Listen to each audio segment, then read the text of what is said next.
Hey guys, tonight we're climbing into the dusty, cluttered, surprisingly well-organized attic of your brain. That place where you've been storing every embarrassing moment from middle school, every phone number you no longer need, every jingle from commercials that stopped airing 20 years ago, and somehow, inexplicably, the exact layout of your childhood best friend's house, even though you have been there since you were 12. So, before you get comfortable, take a moment to like the video and subscribe, but only if you genuinely enjoy what I do here. Let me know where you rewatching from and what time it is. I love seeing where these stories find you. Now, dim the lights. Maybe turn on a fan for that soft background hum, and let's ease into tonight's journey together. Your brain is a hoarder, not in the clinical sense, not in the way that requires intervention and reality TV shows, but in a deeply biological, almost charming way. It collects things, it saves things, it tucks away moments and facts and feelings into corners you didn't even know existed. And then, sometimes decades later, it pulls them out at the most random moments, like a squirrel who buried an acorn in 1987 and just now remembered where it put it. Here, the thing about squirrels that most people don't know. They don't actually remember where all their nuts are buried. Studies show that squirrels recover only about 70 to 80% of their cached food, the rest lost forever, eventually sprouting into trees, contributing to forest growth in ways the squirrel never intended. Your brain works similarly. Not everything gets retrieved, but nothing is truly wasted. Even forgotten memories shape the forest of who you are. Some psychologists argue that memory isn't about accurate storage and retrieval at all, but about reconstruction and meaning-making. Your brain isn't a filing cabinet. It's more like a storyteller who had a few drinks and embellishes every tale but somehow gets to the emotional truth anyway. Think about it. Right now, without trying, you can probably remember the smell of your grandmother's kitchen, or the feeling of new school supplies in September, or that one time you said something awkward at a party in 2003 and your brain has helpfully replayed it approximately 40,000 times since then, just to make sure you never, ever forget how mortifying it was. Your brain doesn't hoard these memories because it's punishing you, though it might feel that way.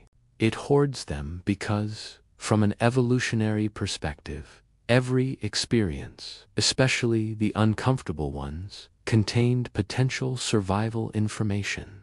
That embarrassing moment, your brain filed it under social threats to avoid in future. That childhood smell, filed under safety and belonging markers. That random fact about penguins you learned when you were 8, filed under might be useful for trivia night someday, and honestly, your brain was right about that one. The hippocampus, that seahorse-shaped structure deep in your brain, is like the world's most enthusiastic and indiscriminate librarian. It doesn't judge what's important. It just grabs everything that seems emotionally charged or sensorially interesting and shouts to the archives. Your neocortex, meanwhile, is the long-term storage facility, vast, mysterious, organized by a system that makes sense to literally no one, not even neuroscientists. Here is a curious thing about memory storage. Researchers have found that memories are unstored in single locations, but distributed across neural networks. That memory of your first day of school is unsitting in a neat little box labeled September 1992. It's scattered across your brain, the visual details in your visual cortex, the emotional content in your amygdala, the narrative structure in your prefrontal cortex, all linked together in a web of connections that fires up when something triggers the memory. You might be wondering why your brain bothers saving so much. Why not be more selective? Why not operate like a minimalist, keeping only what's truly essential and letting the rest go? Because your brain is an optimist. It genuinely believes that everything might matter someday. That random fact, that fleeting moment, that strange dream you had in 3rd grade. Your brain looks at all of it and thinks better safe than sorry. It's like that person who saves every plastic container just in case, but neurological. And honestly, sometimes it's right. Sometimes you do need that weird, random fact. Sometimes that old memory does become relevant in ways you couldn't have predicted. Sometimes the path through the forest requires finding that one specific nut you buried years ago. But mostly, your brain hoards memories because that's what brains do. It's not a bug, it's a feature. You are, essentially, a walking, talking accumulation of every moment you've ever lived, filed away in various states of accuracy and accessibility, creating the complex, contradictory, beautifully messy sense of self that makes you you.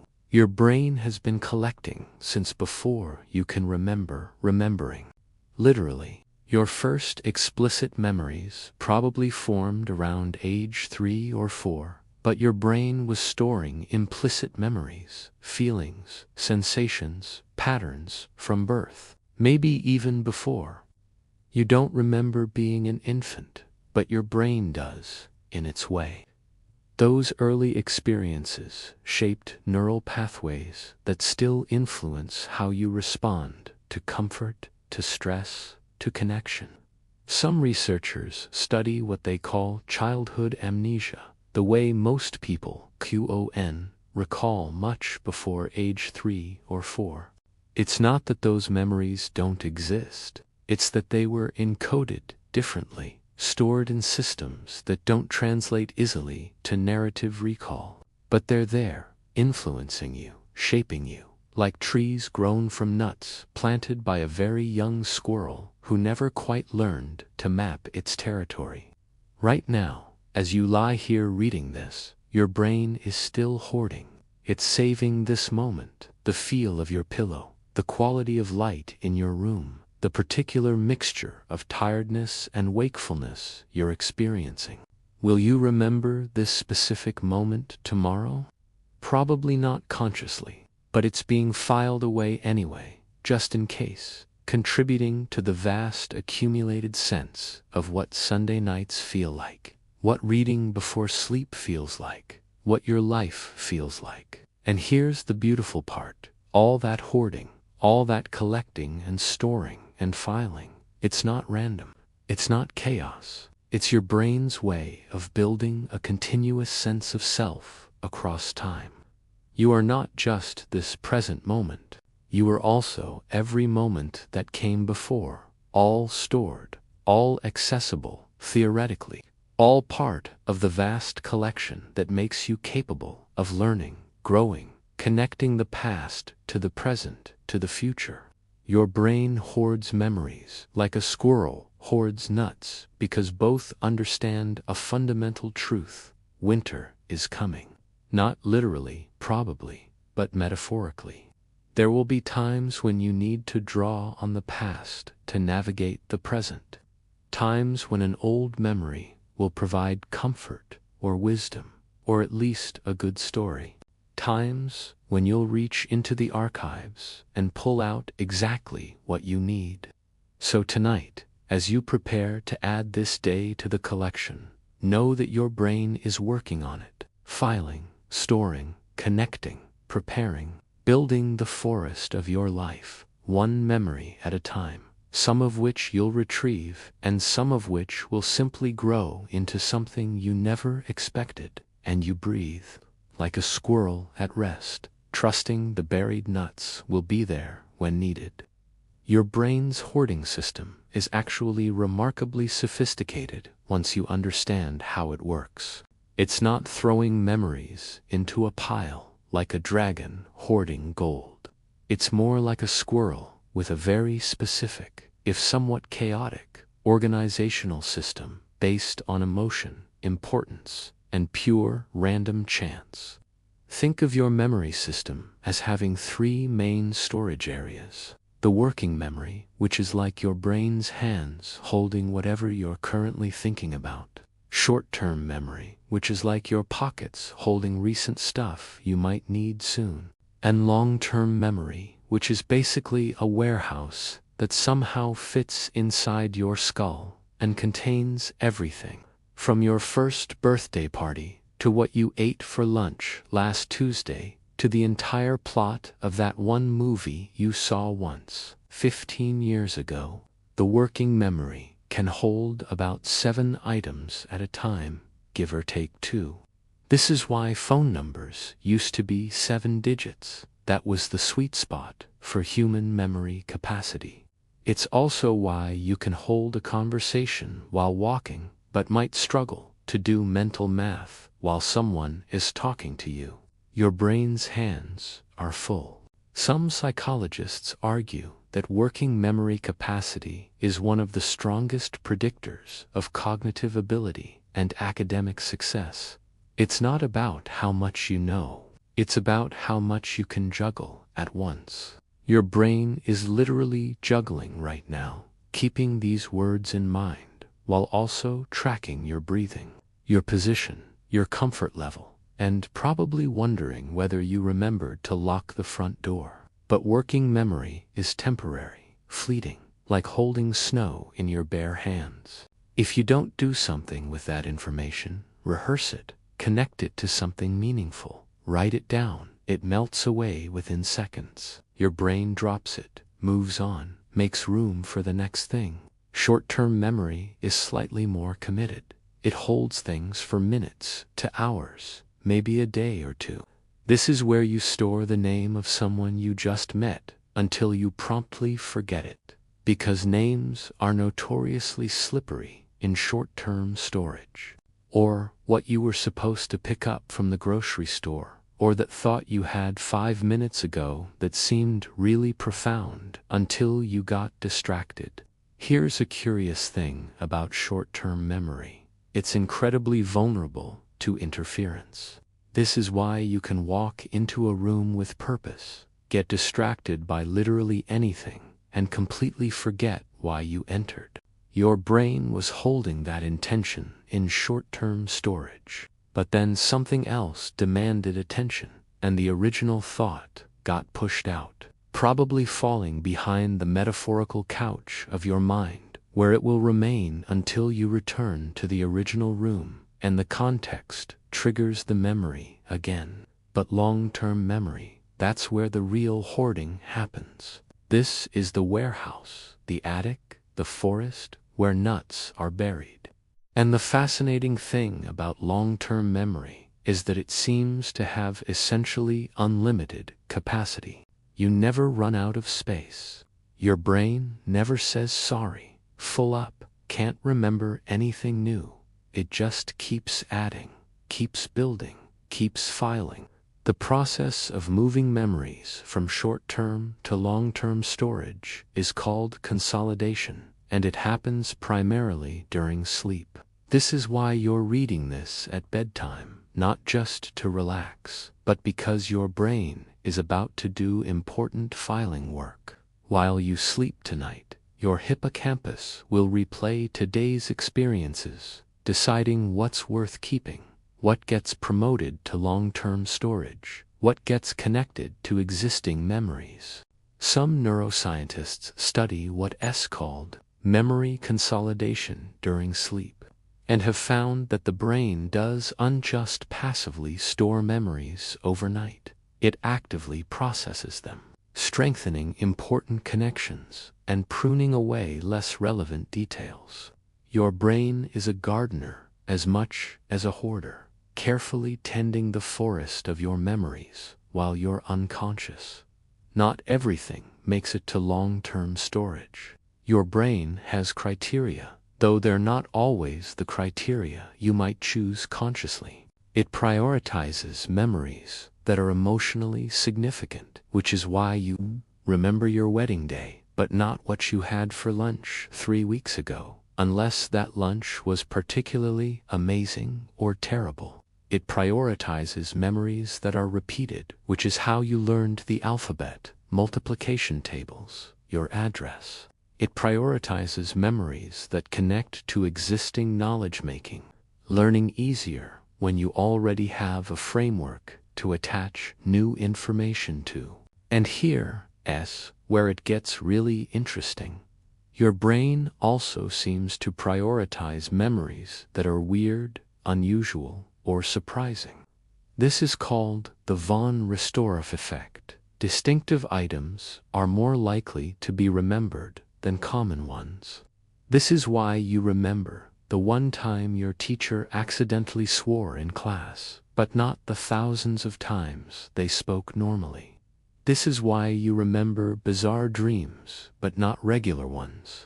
Your brain is a hoarder with a taste for the eccentric. The emotional component of memory storage is particularly powerful.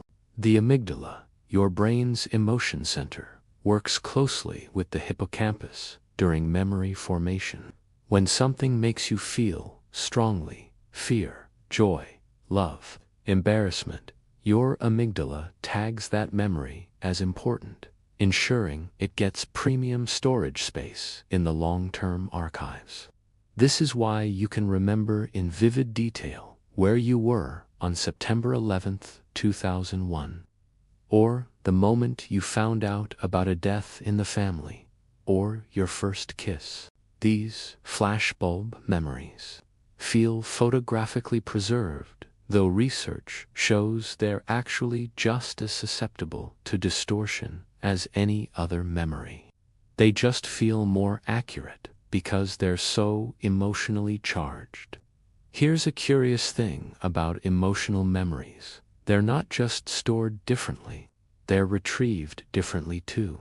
When you recall an emotional memory, your brain partially recreates the emotional state you were in when the memory formed. This is why remembering sad things makes you sad, why remembering embarrassing moments makes you cringe. Your brain isn't just playing back a recording, it's reconstructing the experience, emotion, and all. Your brain hoards the emotional stuff especially carefully because, from an evolutionary perspective, emotions were survival information. Fear memories taught you what to avoid. Joy memories taught you what to seek. Social emotion memories taught you how to navigate the complex world of human relationships. Every feeling was data, and data needed storing. But your brain doesn't just hoard the big stuff. It also saves countless tiny, mundane details that seem utterly pointless until suddenly they're not. The layout of your childhood home, the smell of your elementary school cafeteria, the sound of your first car's engine, the feeling of your grandmother's couch fabric. These sensory memories are scattered throughout your storage system, ready to be triggered by similar sensations decades later. Some researchers study what's called involuntary memory, memories that pop up without you trying to recall them, triggered by some sensory cue in the environment. Proust wrote about this famously with his Madeleine cake, how the taste spontaneously brought back his entire childhood. Your brain does this constantly, pulling out stored memories whenever something in the present resembles something from the past. The filing system makes sense to your brain, even if it doesn't make sense to you. It's organized by association, emotion, context, and sensory information. Memories aren't stored chronologically like photos in an album. They're stored in interconnected webs, so that thinking about one thing can lead to another, following pathways of association that seem random but actually reveal the deep structure of how your brain understands your life. And here's the really beautiful part. Every time you remember something, you're not just retrieving a stored file, you're partially rewriting it. Memory recall is an active process of reconstruction, and each time you reconstruct a memory, it gets slightly altered by your current state, your current knowledge, your current emotions. You're constantly updating your stored memories, keeping them relevant, keeping them connected to who you are now, rather than just who you were then. Your brain hoards, yes, but it's not static hoarding. It's dynamic, living, constantly being reorganized and recontextualized. The squirrel doesn't just bury nuts. It digs them up, moves them, buries them again. Your memories are the same. Buried, retrieved, examined, reburied, slightly differently, and you breathe, trusting your brain to file today exactly where it belongs. The fascinating thing about memory hoarding is that most of what your brain saves, you don't actively remember. The vast majority of your stored memories exist below conscious awareness, influencing you without you knowing they're even there. Like a squirrel that buried 10,000 acorns, but can only consciously locate a few thousand, you carry far more than you can actively access. This implicit memory, the memory that exists without conscious recall, is actually the bulk of what's stored in your brain. It includes all your skills and habits, riding a bike, typing, driving, all your conditioned responses, flinching at sudden loud noises, feeling hungry at regular meal times, all your unconscious associations and preferences, why you inexplicably don't like the color orange, why certain songs make you sad without knowing why. Some psychologists argue that implicit memory is actually more important than explicit memory for daily functioning. You don't need to consciously remember learning to walk in order to walk. You don't need to recall each individual driving lesson to drive. Your body remembers, your brain remembers, even when your conscious awareness, don't. Think about how much of your day runs on autopilot, guided by memories you can't consciously access. You brush your teeth the same way every time without thinking about it. You take the same route to work without actively navigating. You respond to your partner's tone of voice with patterns learned over years of interaction. Patterns you couldn't explain if asked, but execute perfectly anyway. Your brain has hoarded all these patterns, these procedures, these responses. They refiled in a different system than your conscious memories, primarily in structures like the basal ganglia and cerebellum, but they read just as much, a part of your accumulated experience, maybe more so, because they actually run your life, while explicit memories just provide commentary. Here's a curious thing about the division between implicit and explicit memory. Patients with severe amnesia who unform new explicit memories can still learn new skills. They can practice a task, improve at it over days and weeks, but have no memory of ever practicing. Their implicit memory system is hoarding the learning even while their explicit memory system has given up entirely.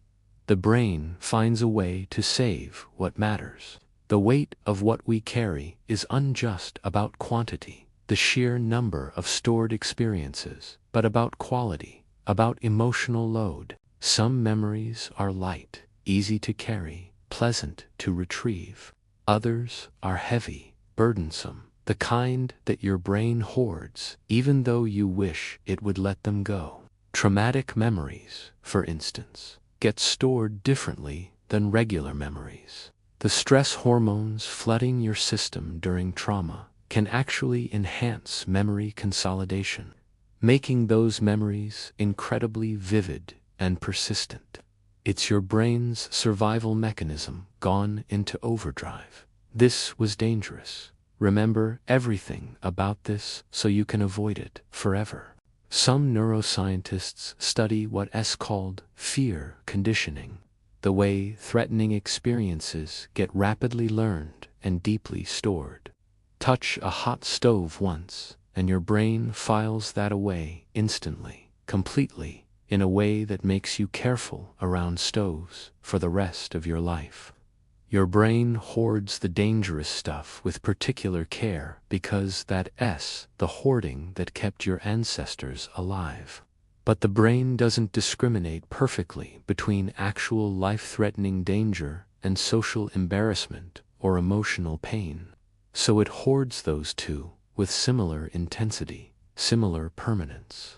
That time you were rejected. That time you failed publicly. That time someone you loved hurt you.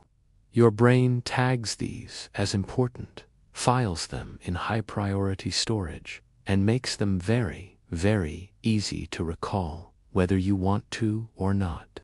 This is the challenge of being a brain that hoards. You get to curate the collection. You don't get to keep only the pleasant memories and discard the painful ones.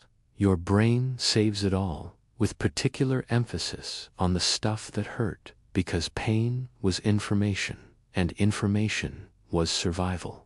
The emotional weight of memories doesn't just affect storage. It affects the entire architecture of your memory system. Psychologists have found that people who experienced trauma often have both hyper-specific memory for the traumatic event and generalized memory problems elsewhere. It's like the brain devoted so many resources to storing and retrieving the important, dangerous memory that it had less capacity for everything else. You might notice this in smaller ways in your own life. After a particularly stressful period, your memory for that time might be either incredibly vivid or strangely blank, depending on how your brain processed the stress. Some brains hoard every detail of difficult times. Others seem to strategically lose large chunks, protecting you from having to carry too much weight. Here's a curious thing about memory and emotion. The relationship goes both ways. Not only do emotions affect what you remember, but remembering affects your emotions. Every time you recall a painful memory, you experience a diluted version of that pain. Every time you recall a joyful memory, you get a small dose of that joy. Your hoarded memories aren't static artifacts. They're living experiences that continue to shape your emotional life every time you access them. Some therapists work specifically with memory reconsolidation, the idea that when you retrieve a memory, there's a brief window where it becomes changeable before being stored again.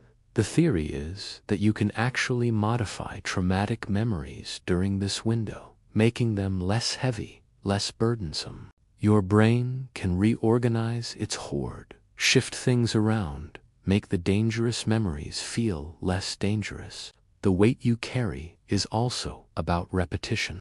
Rumination, repeatedly thinking about the same negative events, is like your brain pulling out a heavy memory, examining it, and putting it back on the top of the pile where it's easy to reach again. The more you retrieve a memory, the stronger its neural pathway becomes, the easier it is to retrieve next time. You're accidentally training your brain to hoard certain memories in premium, accessible locations. But here's the interesting part. You can also intentionally guide what your brain emphasizes in its collection by deliberately recalling positive memories, by savoring good moments, by intentionally creating new experiences worth storing. You can influence what fills your mental warehouse. You can't delete the heavy stuff, but you can add more light stuff, can build a more balanced collection. Your brain will hoard regardless. That's non-negotiable. That's biology. But you have some say in what gets the premium storage space, what gets frequently accessed, what pathways get strengthened through repeated retrieval. You're not a passive recipient of your brain's hoarding tendencies. You're a participant in the process. The squirrel can't choose which acorns to bury, but it can choose where to focus its foraging. You can't choose which experiences to store, but you can choose which ones to revisit, which ones to strengthen through attention, which ones to let fade through benign neglect. And sometimes the heaviest memories become lighter through simple passage of time. Not forgotten, never forgotten, but somehow less sharp, less immediate. Your brain doesn't delete them, but it does move them gradually to deeper storage, makes them slightly harder to access spontaneously, covers them gently with newer layers of experience. Some researchers study what's called memory fade and find that most memories lose detail over time, keeping the emotional gist but losing specificity. The brain apparently decides that the exact details aren't as important as the general lesson. The hoarder becomes a curator, gradually organizing the collection, deciding what needs to stay front and center and what can be archived deeper. You're carrying the accumulated weight of every experience you've ever had, but you're also remarkably strong. Your brain is built to carry this load. The neural architecture of memory is designed to hold vast amounts without collapsing. You won't run out of space. You won't break under the weight. You're designed for this kind of accumulation. And tonight, as you prepare to add one more day to the collection, know that your brain is equipped for it. It will file today appropriately, will sort and store and connect, will add these experiences to the vast web of everything you've ever known. The hoard grows, but so do you, and you breathe, carrying the weight with surprising grace. Not all of your brain's hoarded treasures are easily accessible. In fact, most aren't. There's a vast forest of memories in your mind that you could unconsciously recall if your life depended on it. Yet they're there, stored, influencing you, shaping who you are without ever breaking through to conscious awareness. Think about the paradox of the squirrel's buried nuts. The squirrel forgets where roughly 20 to 30% of them are hidden. Those nuts aren't retrieved, aren't eaten, aren't even acknowledged. But they're not wasted. They sprout, they grow, they become trees that provide shelter and food and oxygen for the whole forest. The forgotten becomes foundational. Your forgotten memories work similarly. They don't just disappear into a void. They become part of the deeper structure of your personality, your preferences, your intuitions. That teacher you barely remember from second grade might have said something that shaped your approach to learning for the rest of your life. That book you read once at age 13 might have planted ideas that only flowered decades later. The forgotten isn't lost. It's composted into who you are. Some psychologists argue that personality itself is just the accumulated residue of experiences you no longer consciously remember. Your tendencies, your patterns, your automatic reactions, these are all built from countless small moments that have been forgotten as discrete events, but remain as influences, as traces, as the deep soil from which your current self grows. Here's a curious thing about forgotten memories. They're not actually gone. They're just inaccessible. Or, more accurately, they're accessible through different routes than conscious recall. You might not be able to voluntarily remember your first day of kindergarten, but put you in a room that smells like crayons and paste, and suddenly you're 5 years old again, feeling things you couldn't have named or described, but instantly recognize. This is the strange territory of memory, the space between remembering and forgetting, where things exist without being accessible, where the past shapes the present without announcing itself. Your brain hoards so much that most of the hoard remains in shadow, present but unseen, like trees in a forest at night that you know are there, even though you could unsee them. The hippocampus does its filing work, creates its indices, builds its retrieval pathways, but not all pathways remain clear. Neural connections that are regularly used undergo what is called synaptic pruning. They gradually weakened, not eliminated entirely but reduced, made less likely to fire. Your brain is both hoarder and gardener, keeping everything but also quietly managing the collection, deciding what stays easily accessible and what gets archived deeper. Some memories fade, not because they're unimportant, but because they've been overwritten by similar experiences. Your 10th Wednesday at your current job probably felt much like your 9th and 11th Wednesday. So your brain merged them into a general sense of what Wednesdays at work feel like, rather than maintaining distinct memories of each individual Wednesday. Efficient hoarding requires some compression, some generalization, but the specific Wednesdays are still in there somewhere, theoretically. They've just been absorbed into the larger pattern, lost as individual trees in the forest of your work experience. You couldn't recall that 10th Wednesday specifically, but if something unusual had happened that day, if some detail made it distinctive, your brain might have filed it separately, kept it retrievable. Here's a curious thing about memory retrieval. It's highly context-dependent. Memories encoded in one context are most easily retrieved in similar contexts. This is why visiting your childhood home can trigger floods of memories you hadn't accessed in years. The environmental cues match the stored context, and suddenly pathways that seemed closed are open again. Trees that seemed lost in the forest are right in front of you. The state-dependent memory effect works emotionally too. Sad memories are easier to recall when you're sad. Happy memories flow more easily when you're happy. Your brain organizes its hoard partly by emotional category, so your current emotional state acts like a filter, making certain memories more accessible than others. The forest of your mind has different groves, and which grove you wander through depends on how you're feeling.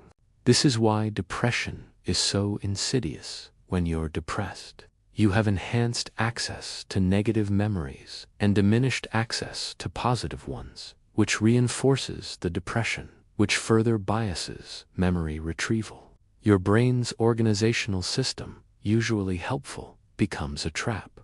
The squirrel can only find the nuts buried in darkness, forgets the ones hidden in sunlight. But the hopeful flip side is that changing your state can change your access to memories. Get your body moving, shift your physiology, and suddenly different memories become available. The forest hasn't changed, but your path through it has, revealing different trees, different buried treasures. Some therapists work specifically with memory reconsolidation during emotionally safe states, helping people access difficult memories while feeling secure, gradually changing the emotional context associated with those memories. You can't change what happened, but you can change how it's filed, what it's stored next to, what emotional category it lives in. The forgotten memories, the inaccessible ones, the ones lost somewhere in the vast neural forest. They're not separate from you. They're the foundation, the undergrowth, the soil itself. Your conscious memories are just the visible trees, impressive and noticeable. But the real forest includes everything beneath and between, all the root systems you can't see, all the connections underground. Your sense of self, of being a continuous person across time, relies on this vast collection of memories, most of which you can't actively recall. You don't remember every moment of your life, but you remember enough touchstones, enough landmarks, to create a coherent narrative. And the forgotten moments between those landmarks don't disappear. They're the path itself, the ground you walked on, the experience of having lived. Here's a curious thing about memory and identity. People with profound amnesia, who lose access to most of their autobiographical memories, often maintain their personality, their preferences, their characteristic ways of being. The explicit memories are gone, but the implicit learning, the accumulated patterns, the deep structure of self remains. The forest stands even when individual trees can't be identified. You are not just what you remember. You're also what you've forgotten, what's been absorbed, what shapes you from beneath consciousness. The hoarding happened whether you were paying attention or not, and the collection is complete even if your access to it is limited.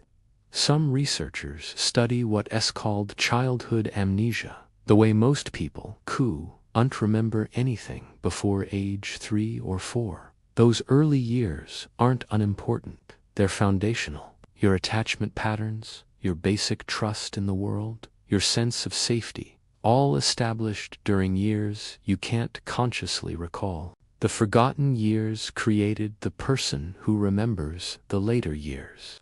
And every day you live adds to this forest, to this vast collection of remembered and forgotten experience. Tonight's experiences will be sorted, some filed for easy access, some compressed into general patterns, some archived so deeply you'll never consciously retrieve them, but they'll influence you anyway. The squirrel doesn't mourn the forgotten nuts. They served their purpose, either way, either by being eaten or by becoming trees. Your forgotten memories serve their purpose too, either through conscious recall or through quiet influence. Nothing is wasted in the forest of your mind, and you breathe, trusting the trees you cannot see. Your brain's hoarding follows rules that would baffle an economist.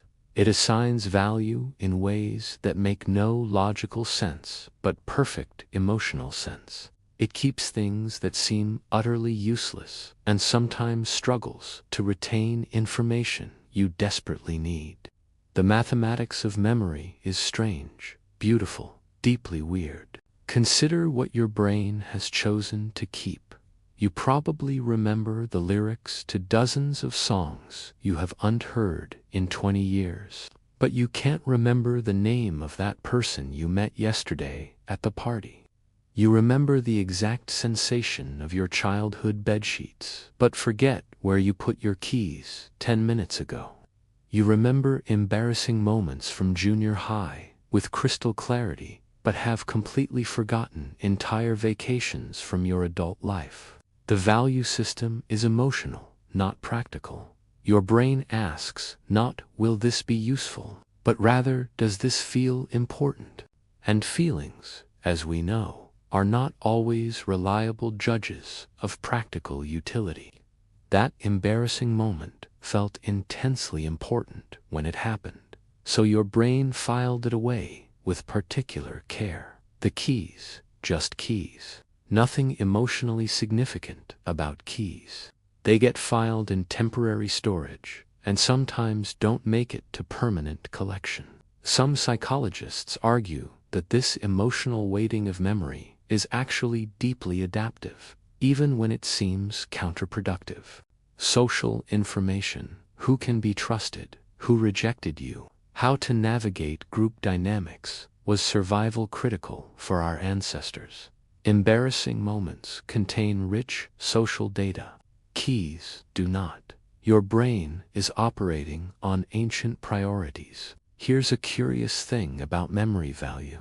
It's not fixed. Memories can gain or lose importance over time, and your brain adjusts their storage and accessibility accordingly. Something that seemed trivial when it happened might become precious years later. That random Tuesday afternoon with your grandmother gains weight after she's gone. Your brain didn't know that Tuesday mattered at the time, but it kept it anyway, just in case. This is the generous mathematics of memory. Your brain hoards broadly, assuming things might matter later, assuming connections might become clear, assuming today's irrelevant detail might become tomorrow's treasured moment. It's not efficient in the short term, but it's remarkably wise in the long term. The memory system also operates on what researchers call recency and frequency effects. Things you've encountered recently are easier to recall. Things you encounter frequently get strengthened through repetition. This seems obvious, but it creates interesting quirks. Your brain treats your daily commute route as super important high frequency, even though it's utterly mundane. Meanwhile, that once-in-a-lifetime trip to Iceland might fade because it only happened once. Your brain is essentially saying, "I see you do this every day, must be important," while your conscious self is saying, "But Iceland was amazing." The mathematics doesn't align with your conscious values, but it aligns with the patterns of your actual lived experience. Your brain is a very honest mathematician, tracking what you actually do rather than what you say matters. Some neuroscientists study what S called the spacing effect, the way distributed practice over time leads to better long-term retention than cramming. Your brain weighs things that come up repeatedly across different contexts more heavily than things that appear intensely but briefly. It's building a hoard based on what seems to recur in your life, not just what feels intense in a moment. But intensity matters too. This is where the mathematics gets really weird. Your brain has essentially two different value systems running simultaneously. One based on repetition and routine, one based on emotional intensity and novelty. Regular commute, high value due to repetition.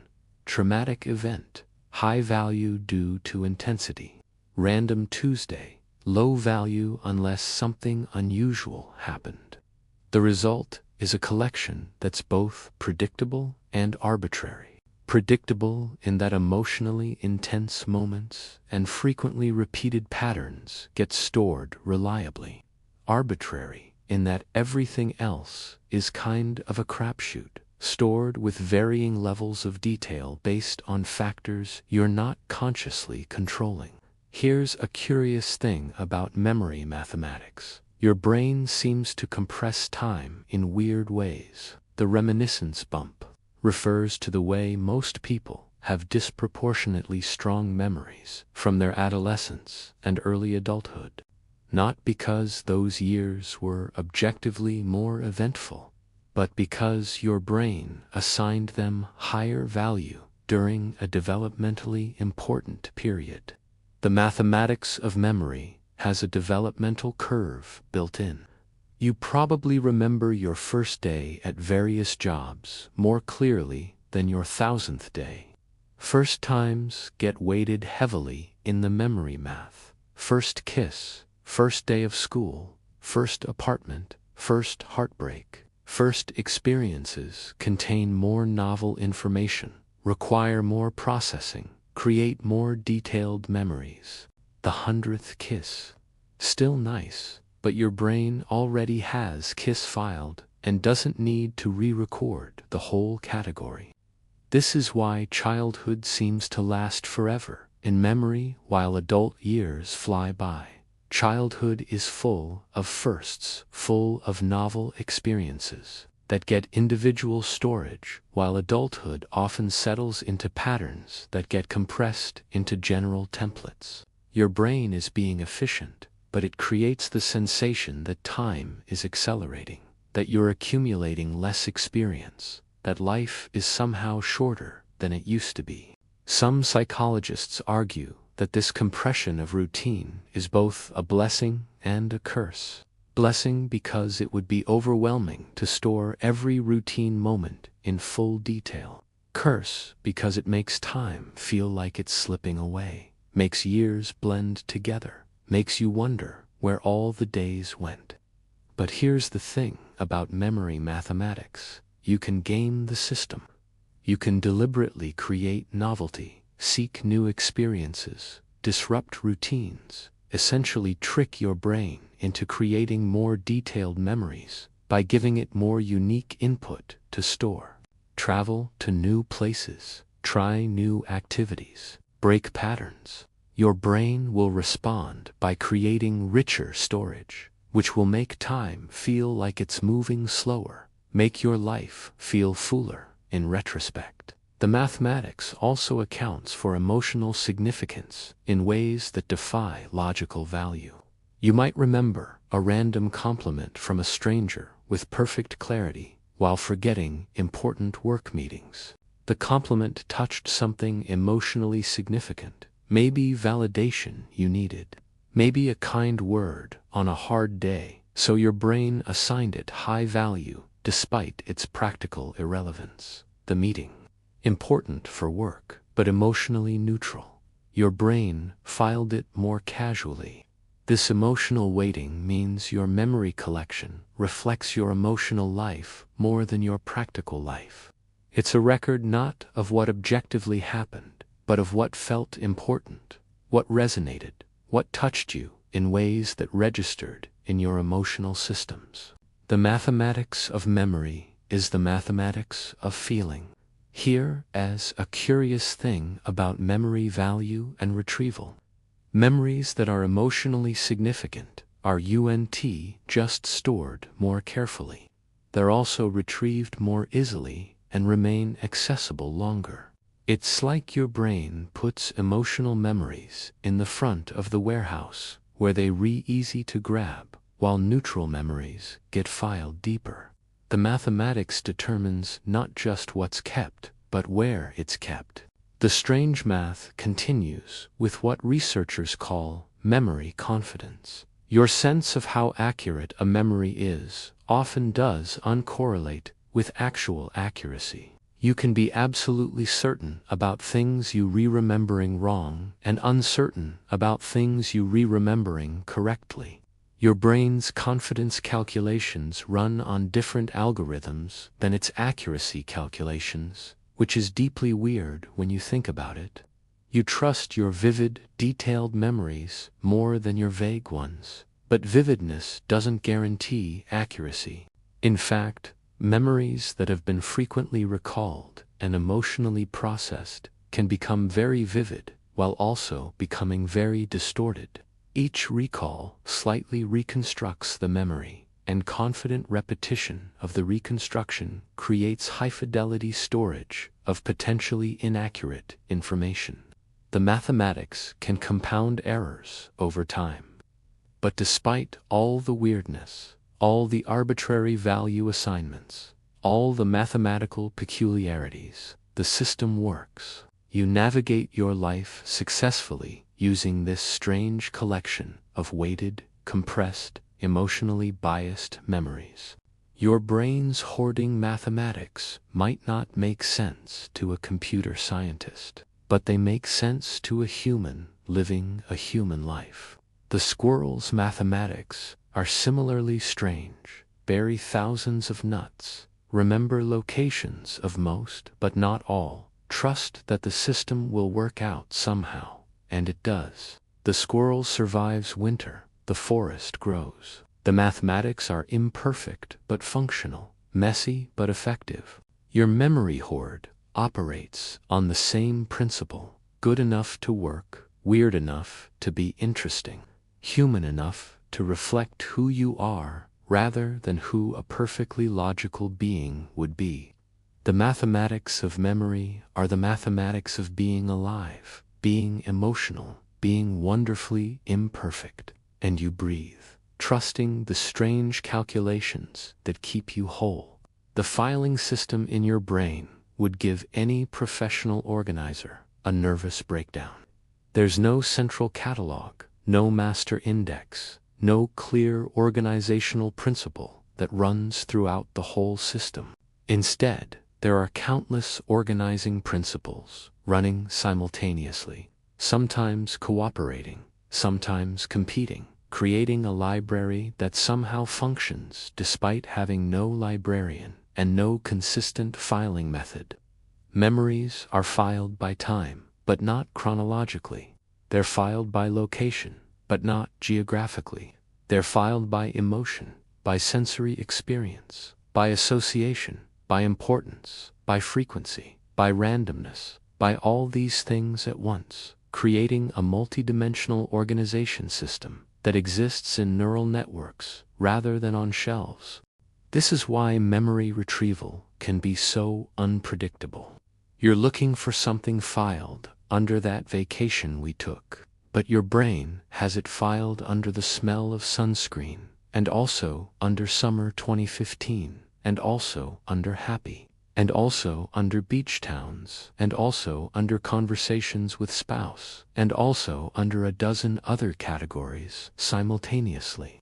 There's no single path to the memory. There are hundreds of potential paths, and which one you find depends on what your current mental state is cueing. Some psychologists argue that this distributed associative storage is actually far more efficient than a single centralized index would be. It means any given memory can be accessed through multiple routes, making retrieval more flexible, more robust to damage, more responsive to context. The apparent chaos is actually sophisticated redundancy. Think about how memories come back to you. Rarely is it through deliberate, systematic search. More often, it's through unexpected association. You're doing the dishes, your hands are in warm water, and suddenly you remember your grandmother's kitchen. The temperature of the water was the retrieval cue, accessing memories filed under grandmother that were also tagged with warm water sensory information. Or you hear a song you haven't heard in 15 years, and instantly you're back in the car with your high school friends, remembering not just the song but the whole context, where you were driving, what you were wearing, how you felt. The song was a key to a whole collection of associated memories, all stored in a network that activated together. Here's a curious thing about associative memory. The connections between memories can be as important as the memories themselves. Your brain isn't just storing individual experiences, it's storing the relationships between experiences, the ways things connect, the patterns that recur across different contexts. The library doesn't just contain books, it contains all the relationships between books, all the ways one idea leads to another. This network organization means that strengthening one memory can inadvertently strengthen related memories. When you recall your wedding day, you're simultaneously strengthening memories of your spouse, of that particular venue, of being happy and nervous, of everyone who was there. Retrieval isn't extraction, it's activation of entire networks. You're not pulling one book off the shelf. You're illuminating an entire section of the library. The lack of a central organizing system also means your memory is remarkably resilient to damage. If one pathway to a memory is disrupted, there are usually alternative routes. Brain injuries that damage specific regions don't delete all memories stored in those regions. They just make certain retrieval pathways unavailable while leaving others intact.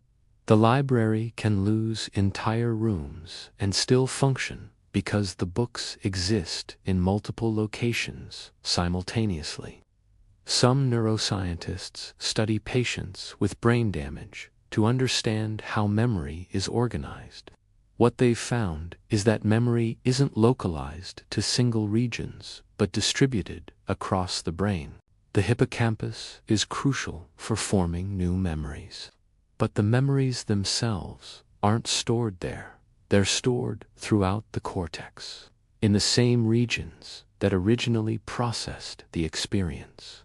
visual memories in visual cortex, auditory memories in auditory cortex, all coordinated by the hippocampus, but not contained by it. The library has no librarian, but it has something perhaps more interesting, an associative linking system that connects everything to everything else in ways that reflect your unique experience of the world. No two people have the same organizational system because no two people have lived the same life, formed the same associations, connected ideas in the same ways. Your memory library is profoundly personal, idiosyncratically organized, impossible for anyone else to navigate the way you navigate it. This is why you couldn't just download someone else's memories, even if we had the technology. The filing system is inseparable from the filer. The organization is inseparable from the organism doing the organizing. Here's a curious thing about memory organization. It changes over time. Memories aren't stored once and forgotten about. They're actively maintained or not maintained based on usage. Frequently accessed memories maintain strong pathways and remain easily retrievable. Infrequently accessed memories see their pathways weaken, not destroyed, but reduced, like trails through a forest that fade when no one walks them anymore. This means your memory library is constantly reorganizing itself based on what you access. The books you read frequently stay near the front. The books you never open migrate to deeper storage. Except it's not quite that simple, because emotional significance can override frequency. That traumatic memory you never voluntarily recall might stay in premium accessible storage anyway, because your emotional systems have flagged it as permanently important. The organizational system also reflects your current self more than your past self.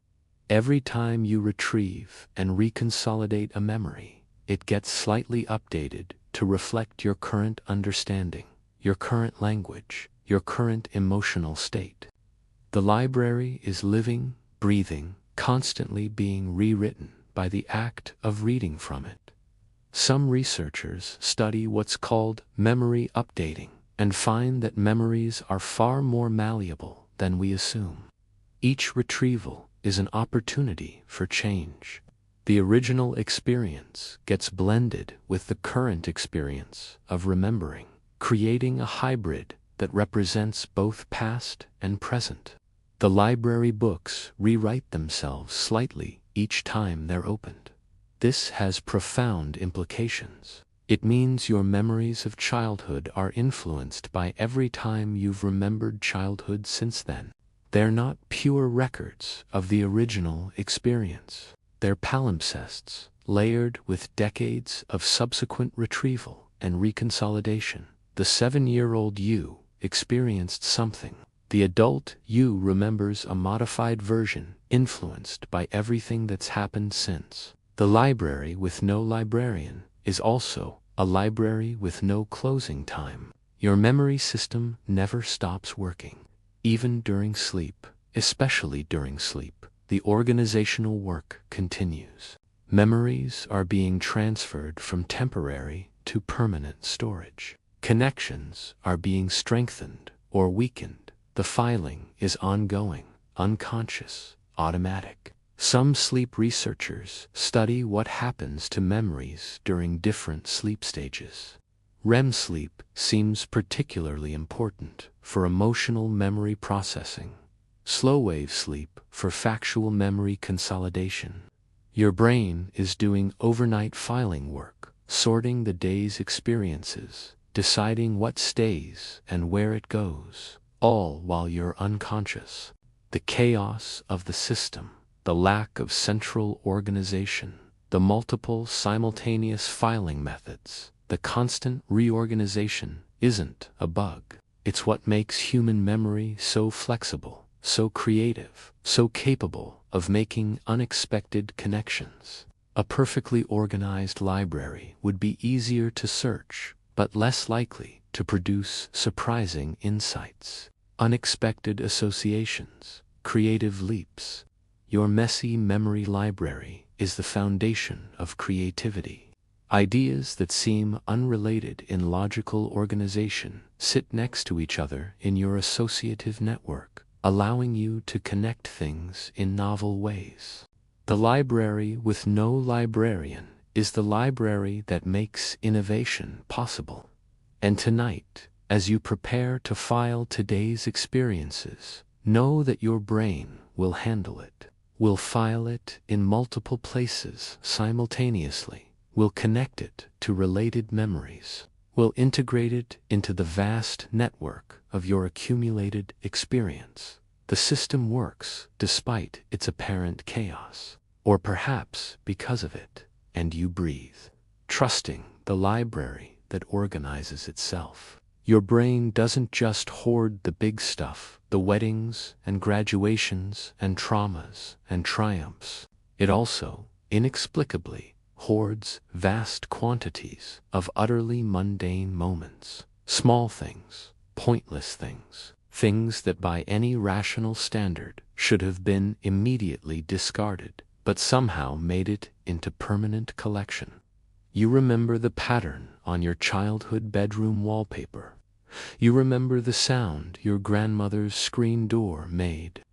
You remember the specific shade of blue of that one classroom in 3rd grade. You remember how your friend's basement smelled. You remember the feeling of specific fabrics, the taste of specific foods, the temperature of specific rooms, none of which seem important, but all of which are stored with surprising clarity.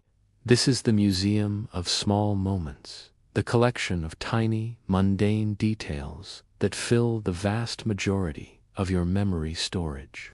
The big moments are dramatic, noticeable, the centerpiece exhibits, but the bulk of the collection is these small pieces, these fragments of ordinary experience that somehow seemed worth saving. Some psychologists argue that these mundane memories are actually essential for creating your sense of continuous self. The big moments are peaks, but you don't live on peaks. You live in the valleys between them, in the ordinary flow of daily life.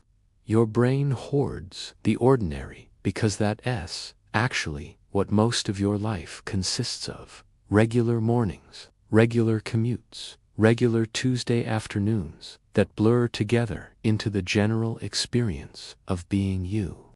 Here's a curious thing about mundane memories. They are often incredibly detailed in ways that significant memories are untenable. You might remember the exact shade of blue of that classroom, but have only a vague sense of what you learned there. You remember the pattern on the couch, but not the conversations you had while sitting on it.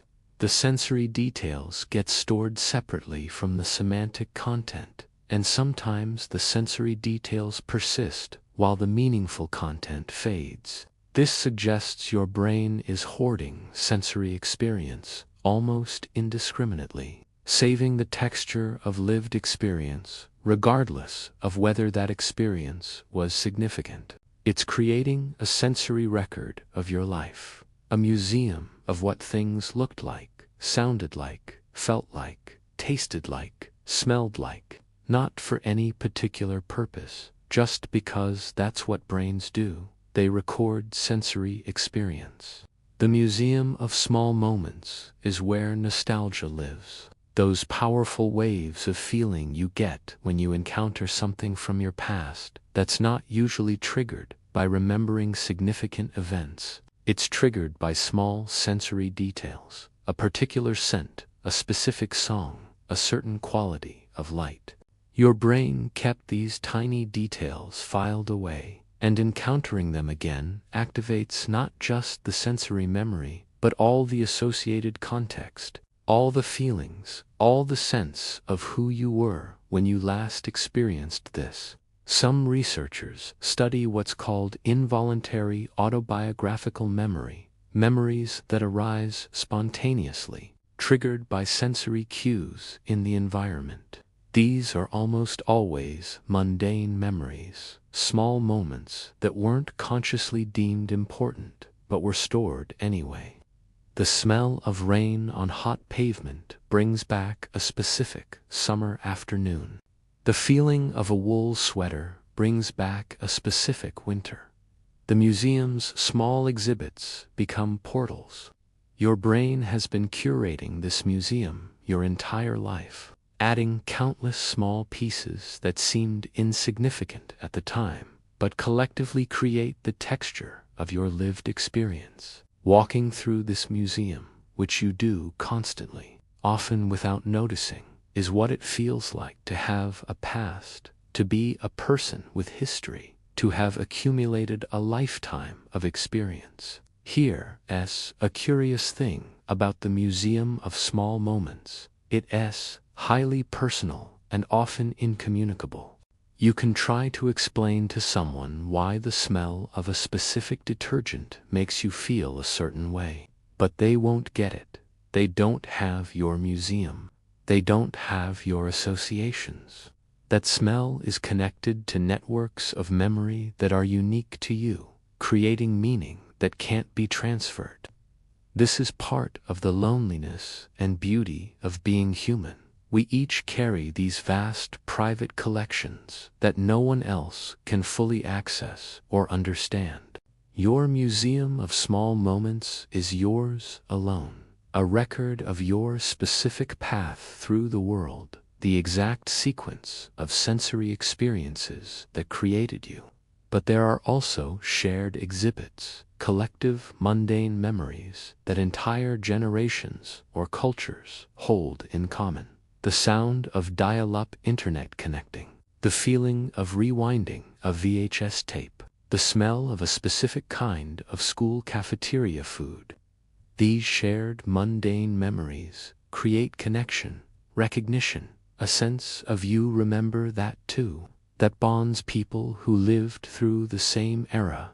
Some anthropologists study collective memory and find that shared, mundane experiences are often more powerful for group bonding than shared significant events. The significant events divide people. Everyone had different personal experiences of them, but the mundane stuff, everyone who was there has roughly the same memories of what regular life felt like, what ordinary days contained, what the background texture of that time and place was. Your personal museum includes both unique exhibits and shared ones. The wallpaper pattern is yours alone. The sound of Saturday morning cartoons might be shared with millions. Both types of memories matter. Both contribute to your sense of self and belonging. The museum is also non-judgmental. It doesn't care whether moments were happy or sad, significant or trivial, chosen or accidental. It just keeps adding pieces, indiscriminately hoarding the sensory details of lived experience. That embarrassing moment gets museum space right next to that triumph. The boring Tuesday gets the same treatment as the exciting Saturday. Here's a curious thing about the Museum of Small Moments. It seems to have a bias for childhood. Most people report that their most vivid sensory memories come from their early years. The wallpaper, the grandmother's kitchen, the basement smell, these are often childhood memories. Partly this is the reminiscence bump we talked about earlier. But it's also that childhood sensory experiences were being encoded by a brain that was actively learning what things in the world were, what they meant, how to categorize and understand them. Everything was newer in childhood, more attention-grabbing, more worthy of detailed encoding. As an adult, you've seen countless rooms, so new rooms don't get the same detailed processing unless they're unusual. But childhood you was seeing rooms for maybe the 10th or 100th time ever, so the details got more thorough encoding. The museum's oldest exhibits are often the most detailed. The museum also has a conservation problem. Older exhibits are degrading. Memories fade, lose detail, become impressionistic rather than photographic. But interestingly, the emotional essence often remains even when the details blur. You might not remember the exact layout of your grandmother's kitchen anymore, but you remember how it felt to be there. The museum preserves feeling, even when it can't preserve facts. Some memory researchers study the difference between remembering and knowing. Remembering is vivid, detailed, experiential. You feel like you're there again. Knowing is more abstract. You're aware something happened, but don't re-experience it. Over time, memories tend to shift from remembering to knowing. The museum's exhibits fade from full color to sketches, but they remain in the collection. Your brain curates this vast museum not for any external purpose, but simply because it's a brain, and that's what brains do. They collect experience. They hoard moments. They build these internal museums that no one will ever visit except you, that serve no function except to create continuity, to allow you to feel that you've lived, that you've had a past, that you not just this present moment, but an accumulated collection of all the moments that came before. And tonight, as you add another day to the museum, know that your brain is selecting pieces to keep, not based on importance, but based on its own mysterious criteria, its own sense of what might matter someday, what might trigger nostalgia, what might contribute to the texture of your life when viewed in retrospect. The museum grows, the collection expands, and you remain its only visitor, its sole audience, wandering through galleries of small moments that somehow add up to a life, and you breathe. Curator of countless tiny treasures. The memories you hoard aren't entirely your own. You're also carrying memories that were never yours, inherited through stories, through family narratives, through cultural transmission. Your brain hoards second-hand experience almost as readily as first-hand experience, blurring the line between what you lived and what you were told about. Think about your family stories, the ones told at holidays, at gatherings, repeated so many times you can recite them yourself. Stories about grandparents you never met, events that happened before you were born, moments from your parents' childhoods. These stories become part of your memory collection, even though you weren't there. Your brain files them away, sometimes with surprising detail, creating what researchers call semantic autobiographical memory. You remember that your grandfather fought in the war, though you weren't there. You remember the story of how your parents met, though you didn't witness it. You remember family lore about great-grandparents, about ancestors, about where we came from, even though these are entirely constructed memories, assembled from fragments of stories, rather than lived experience. Some psychologists argue that these inherited memories are actually crucial for identity formation. You're not just an individual with personal experiences. You're a node in a larger network of family, culture, history. The stories you inherit help you understand your place in that network, give you context for your own life, connect you to people and times you never directly experienced. Here's a curious thing about inherited memories. They can become so vivid through repetition that they feel like personal memories. You've heard the story of your third birthday party so many times that you remember it, even though what you're actually remembering is the story about it, not the event itself. Your brain doesn't always distinguish clearly between memory and narrative, between experience and explanation. This blending of personal and inherited memory is part of what makes human culture possible. We don't just live our own lives. We carry forward the experiences of previous generations, passing them down, hoarding them collectively. Your brain is participating in cultural memory transmission every time it stores a family story, every time it files away something you were told rather than something you experienced. The inheritance goes deeper than specific stories. You also carry implicit memories that were never explicitly taught, ways of being, patterns of response, emotional reactions that you learned through observation and absorption rather than instruction.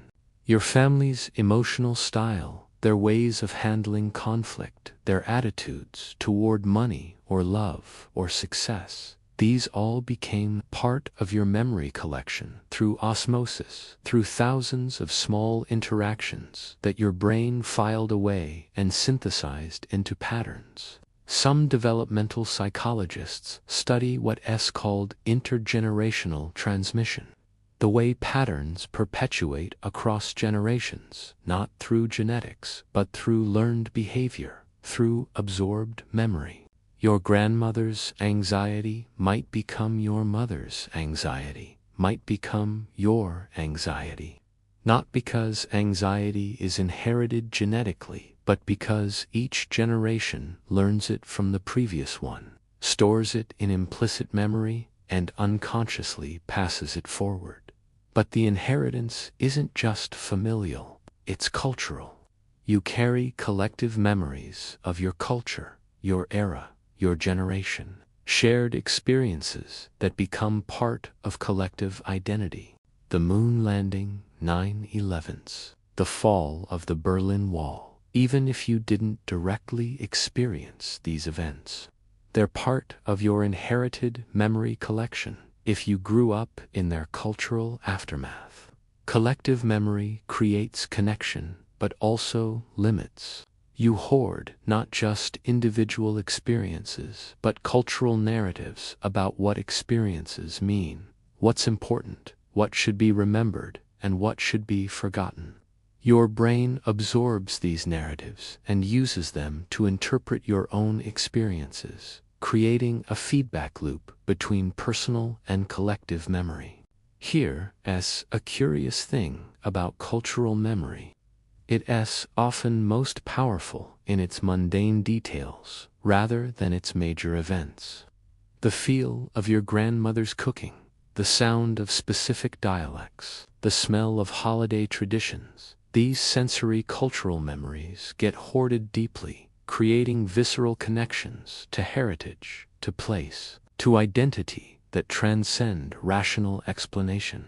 You might have never lived in your ancestral homeland, but certain smells or tastes or sounds can trigger a feeling of homecoming anyway. Accessing inherited memories that feel personally meaningful, even though they're culturally transmitted. Your brain doesn't care whether you personally experienced something or absorbed it through cultural osmosis. It hoards both with similar emotional weight. The inheritance also includes language, the words you know, the metaphors you use, the ways you think about and categorize experience. Language shapes memory. The words available to you determine partly what you notice, what you remember, what you can express.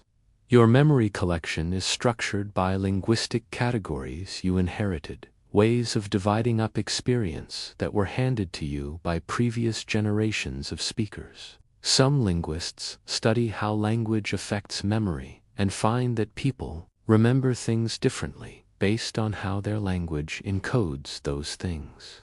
Languages with many color words create more detailed color memories.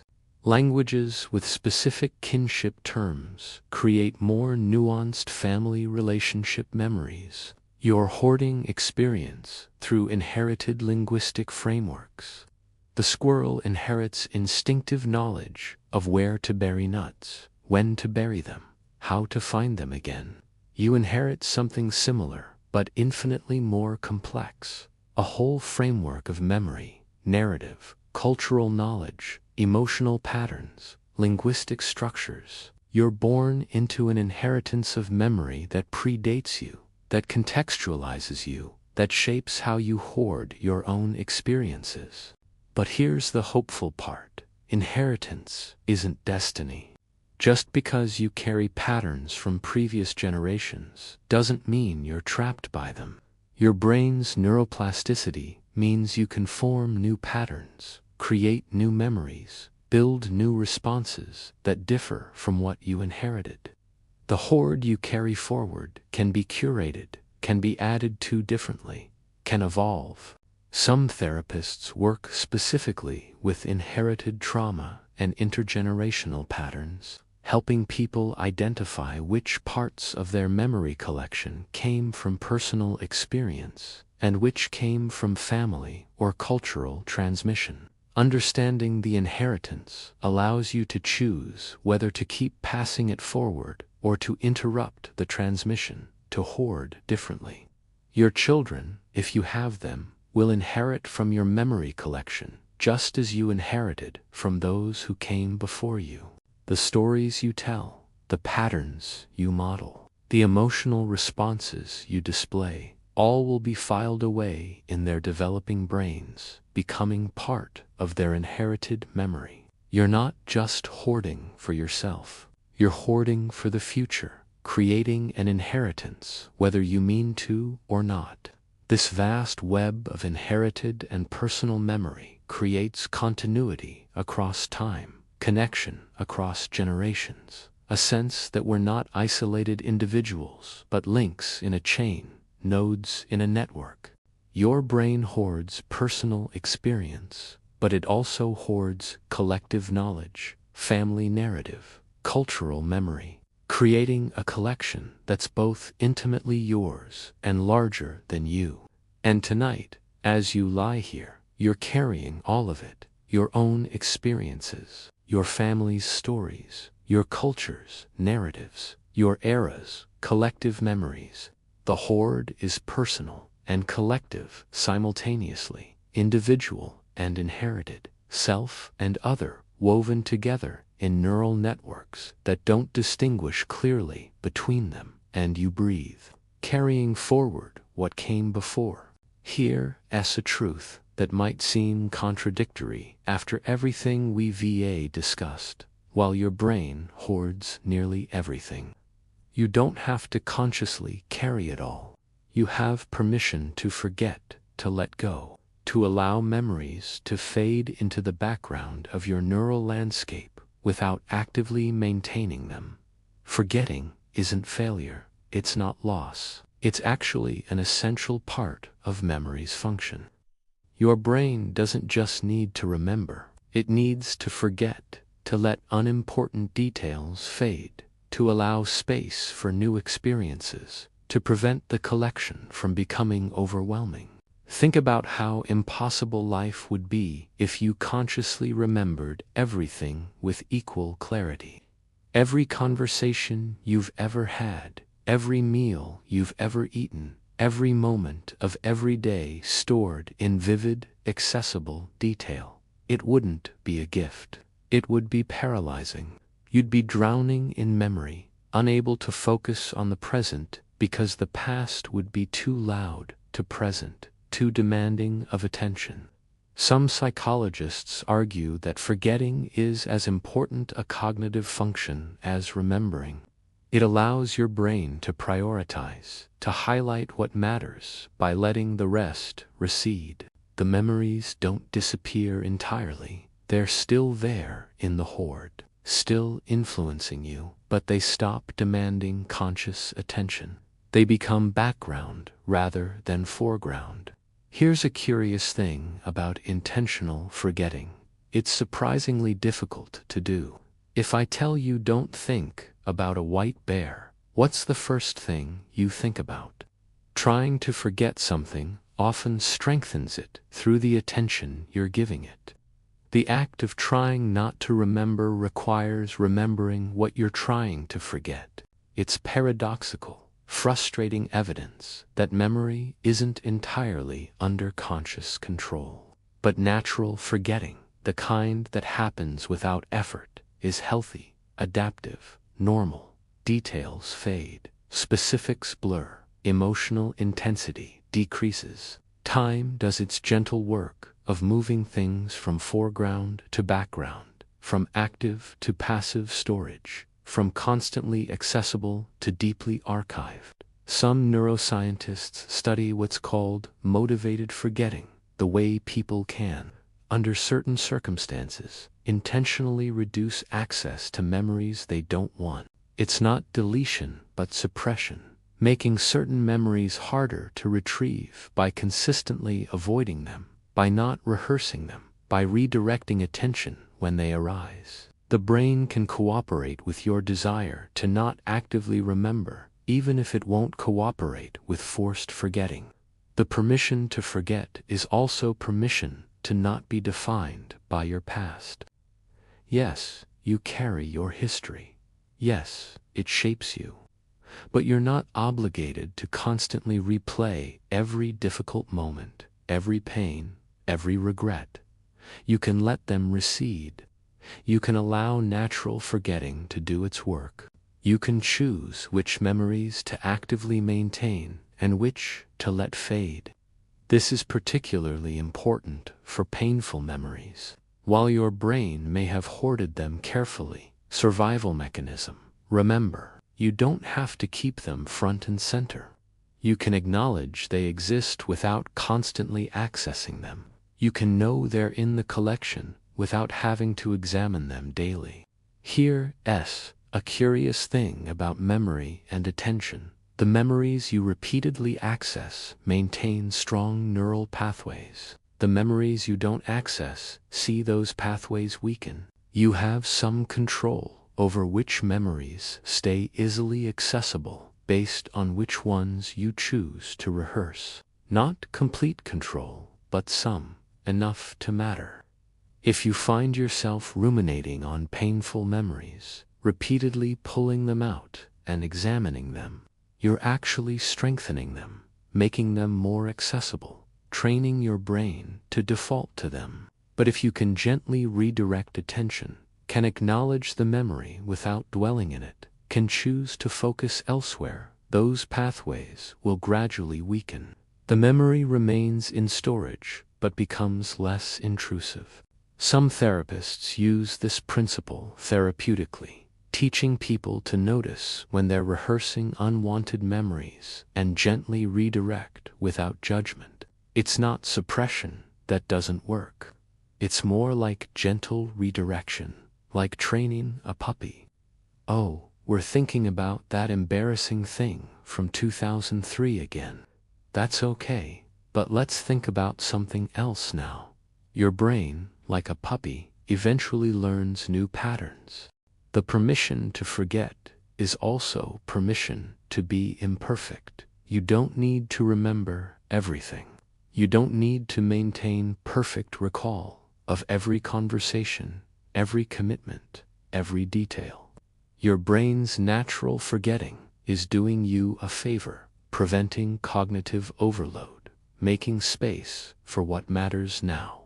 And here's the really liberating part. Even if you forget something consciously, your brain probably hasn't fully forgotten it. It's still in there somewhere, potentially accessible through the right cue, the right context, the right moment.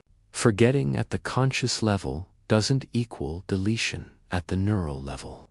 You can let go of constant accessibility without losing the memory entirely. The squirrel doesn't stress about the 30% of nuts it can't find. It doesn't sit there anxiously trying to remember every single burial location. It trusts the system. Some nuts will be found. Some will become trees. All will contribute to the forest in some way. You can adopt a similar trust. Some memories will be accessible. Some won't. All are contributing to who you are. Here's a curious thing about aging and memory. Older adults often report feeling liberated by natural forgetting. Minor slights fade, old grudges lose their sting. The brain has gradual shift from remembering to knowing, from vivid re-experiencing to abstract. Awareness can feel like wisdom, like perspective, like freedom from being constantly haunted by the past. The permission to forget is not permission to avoid, to deny, to pretend difficult things didn't happen.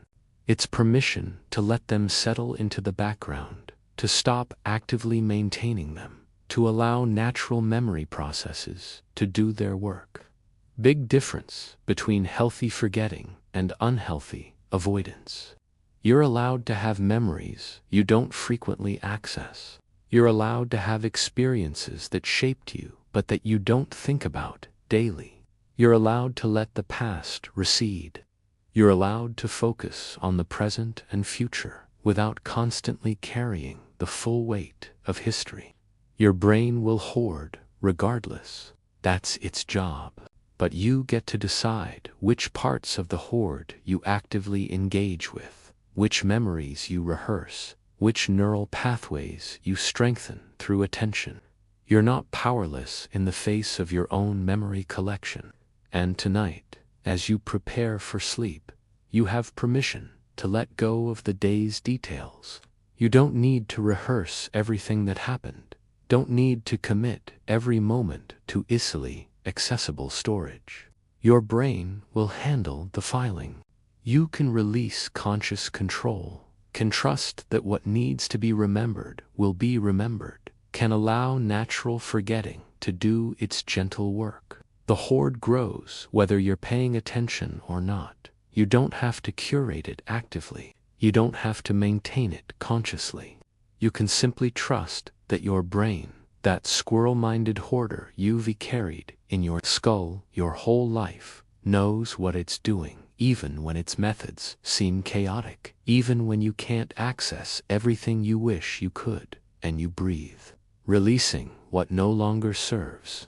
Let us talk about the absolutely ridiculous things your brain has decided to hoard with crystal clarity, while completely forgetting actually important stuff.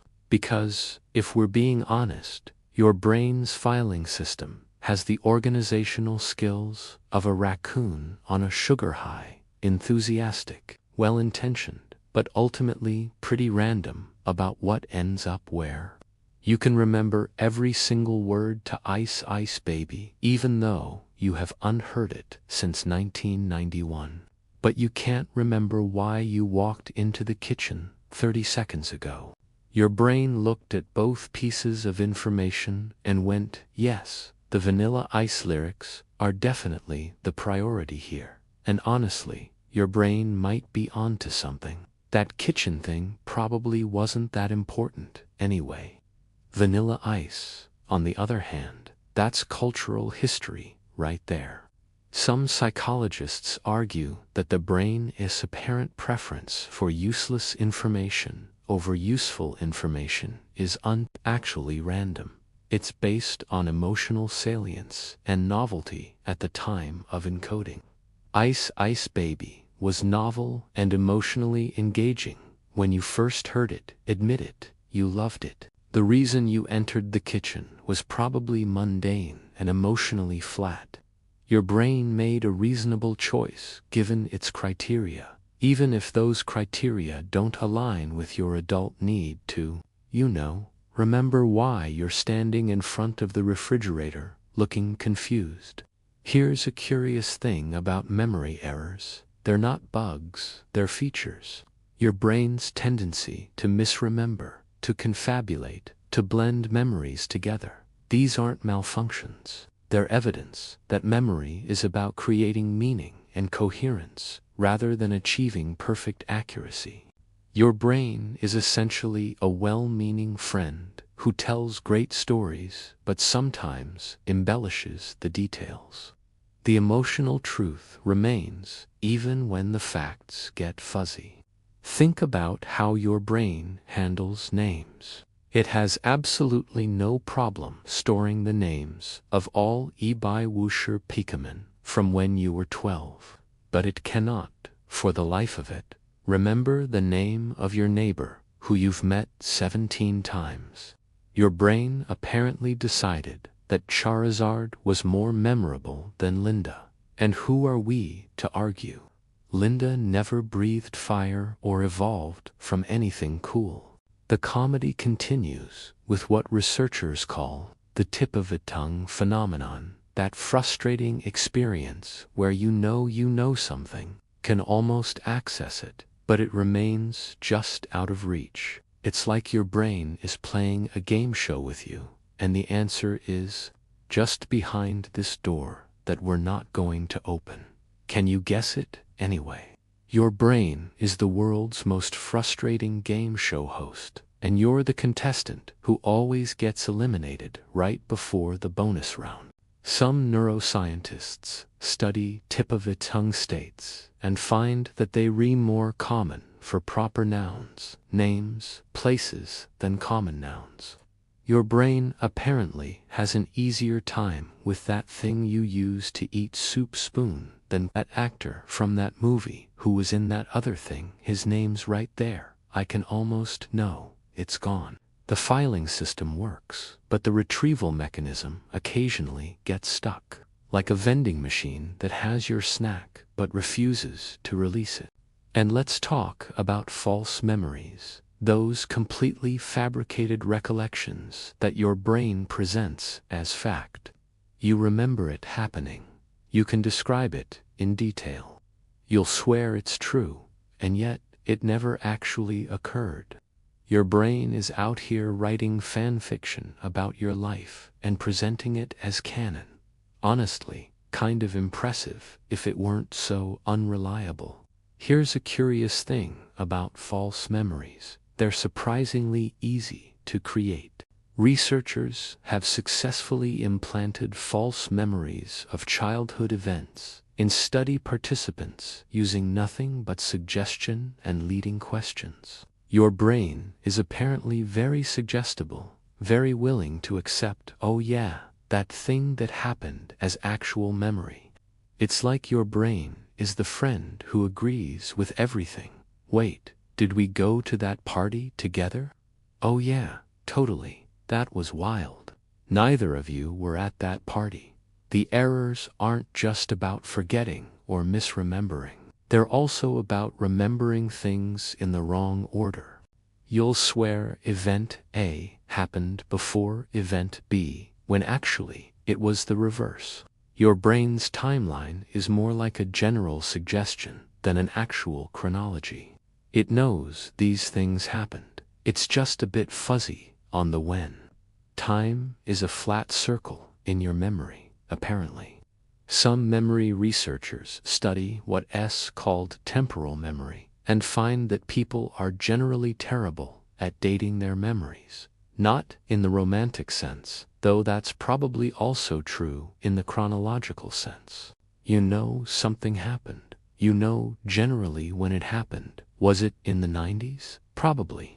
But the specific order of events is negotiable. Your brain's sense of time is less like a clock and more like a vibes-based estimate. And we can't ignore the embarrassment factor. How your brain will absolutely, definitely, 100% remember every mortifying thing you've ever done, but conveniently forget all your successes. Trip in public, stored forever with surround sound and HD quality.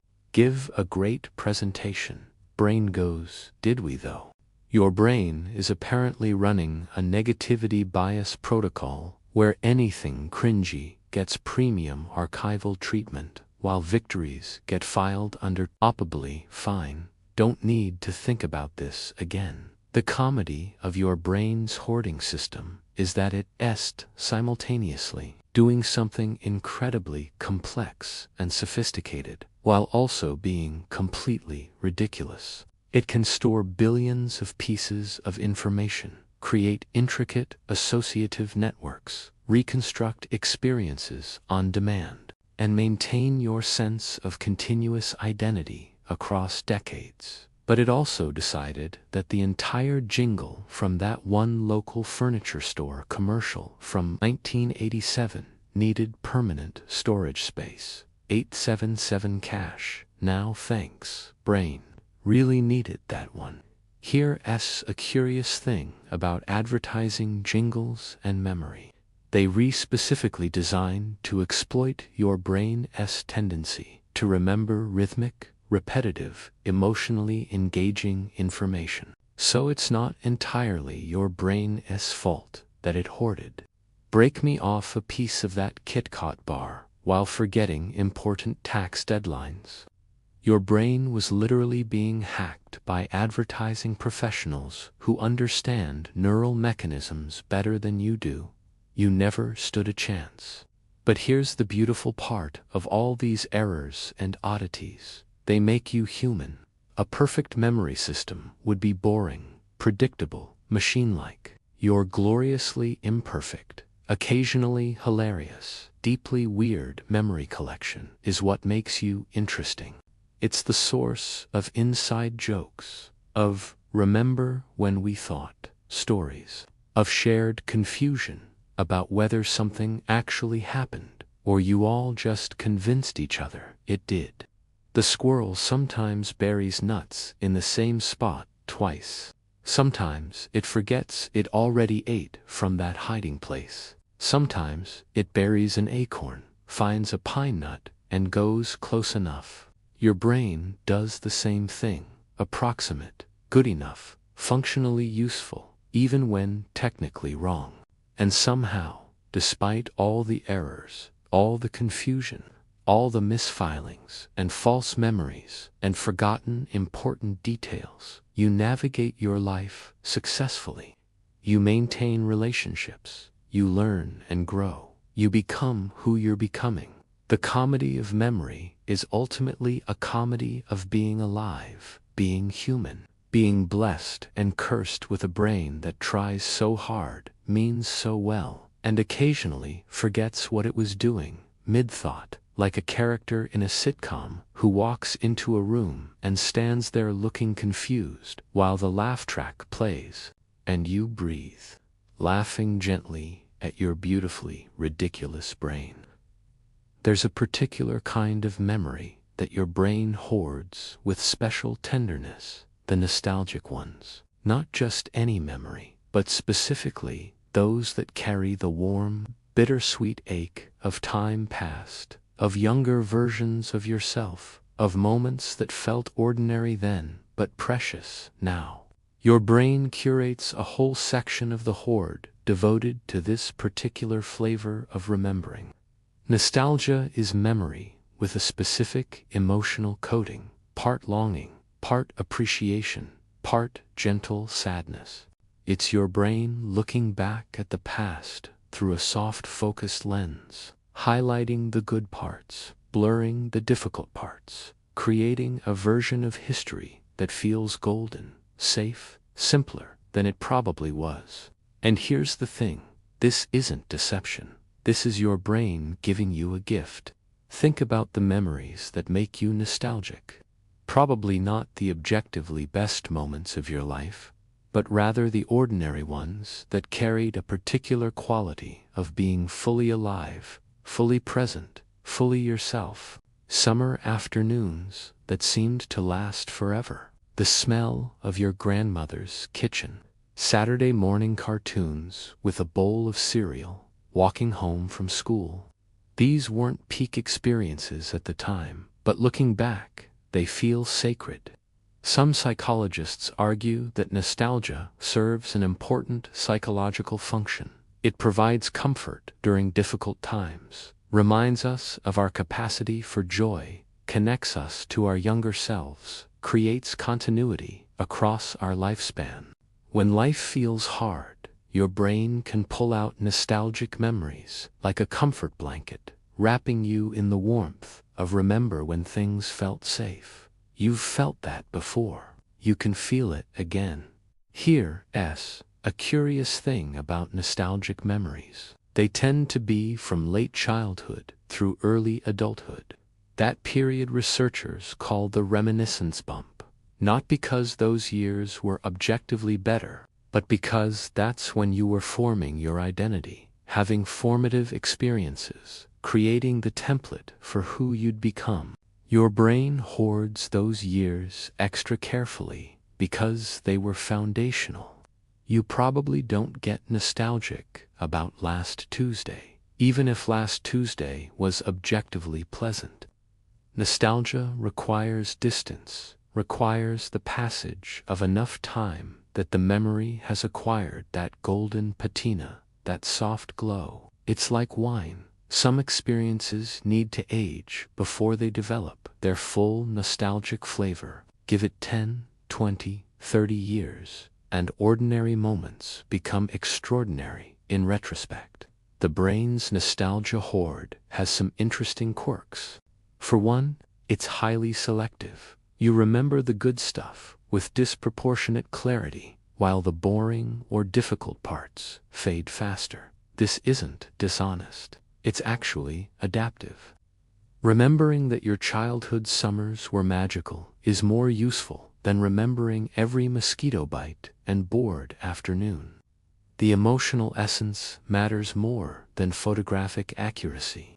But nostalgia isn't pure positivity. There's always that bittersweet edge, that awareness that you can't go back, that those moments are gone, that younger you didn't know to appreciate what they had.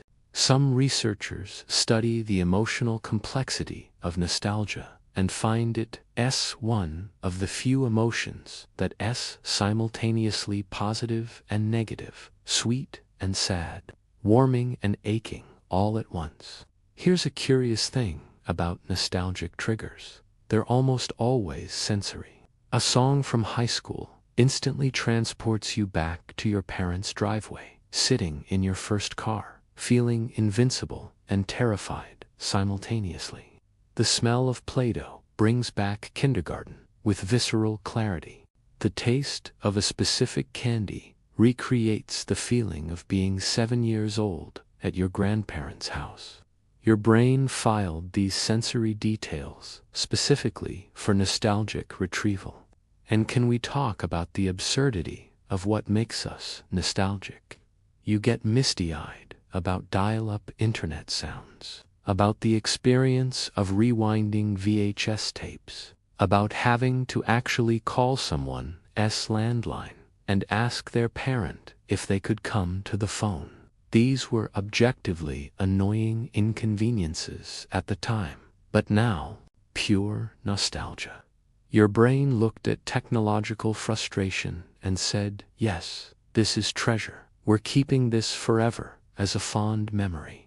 Some cultural researchers study what's called collective nostalgia, the way entire generations get nostalgic for the same cultural touchstones. Millennials and their 90s nostalgia, Gen X and their 80s nostalgia, Boomers and their 60s nostalgia.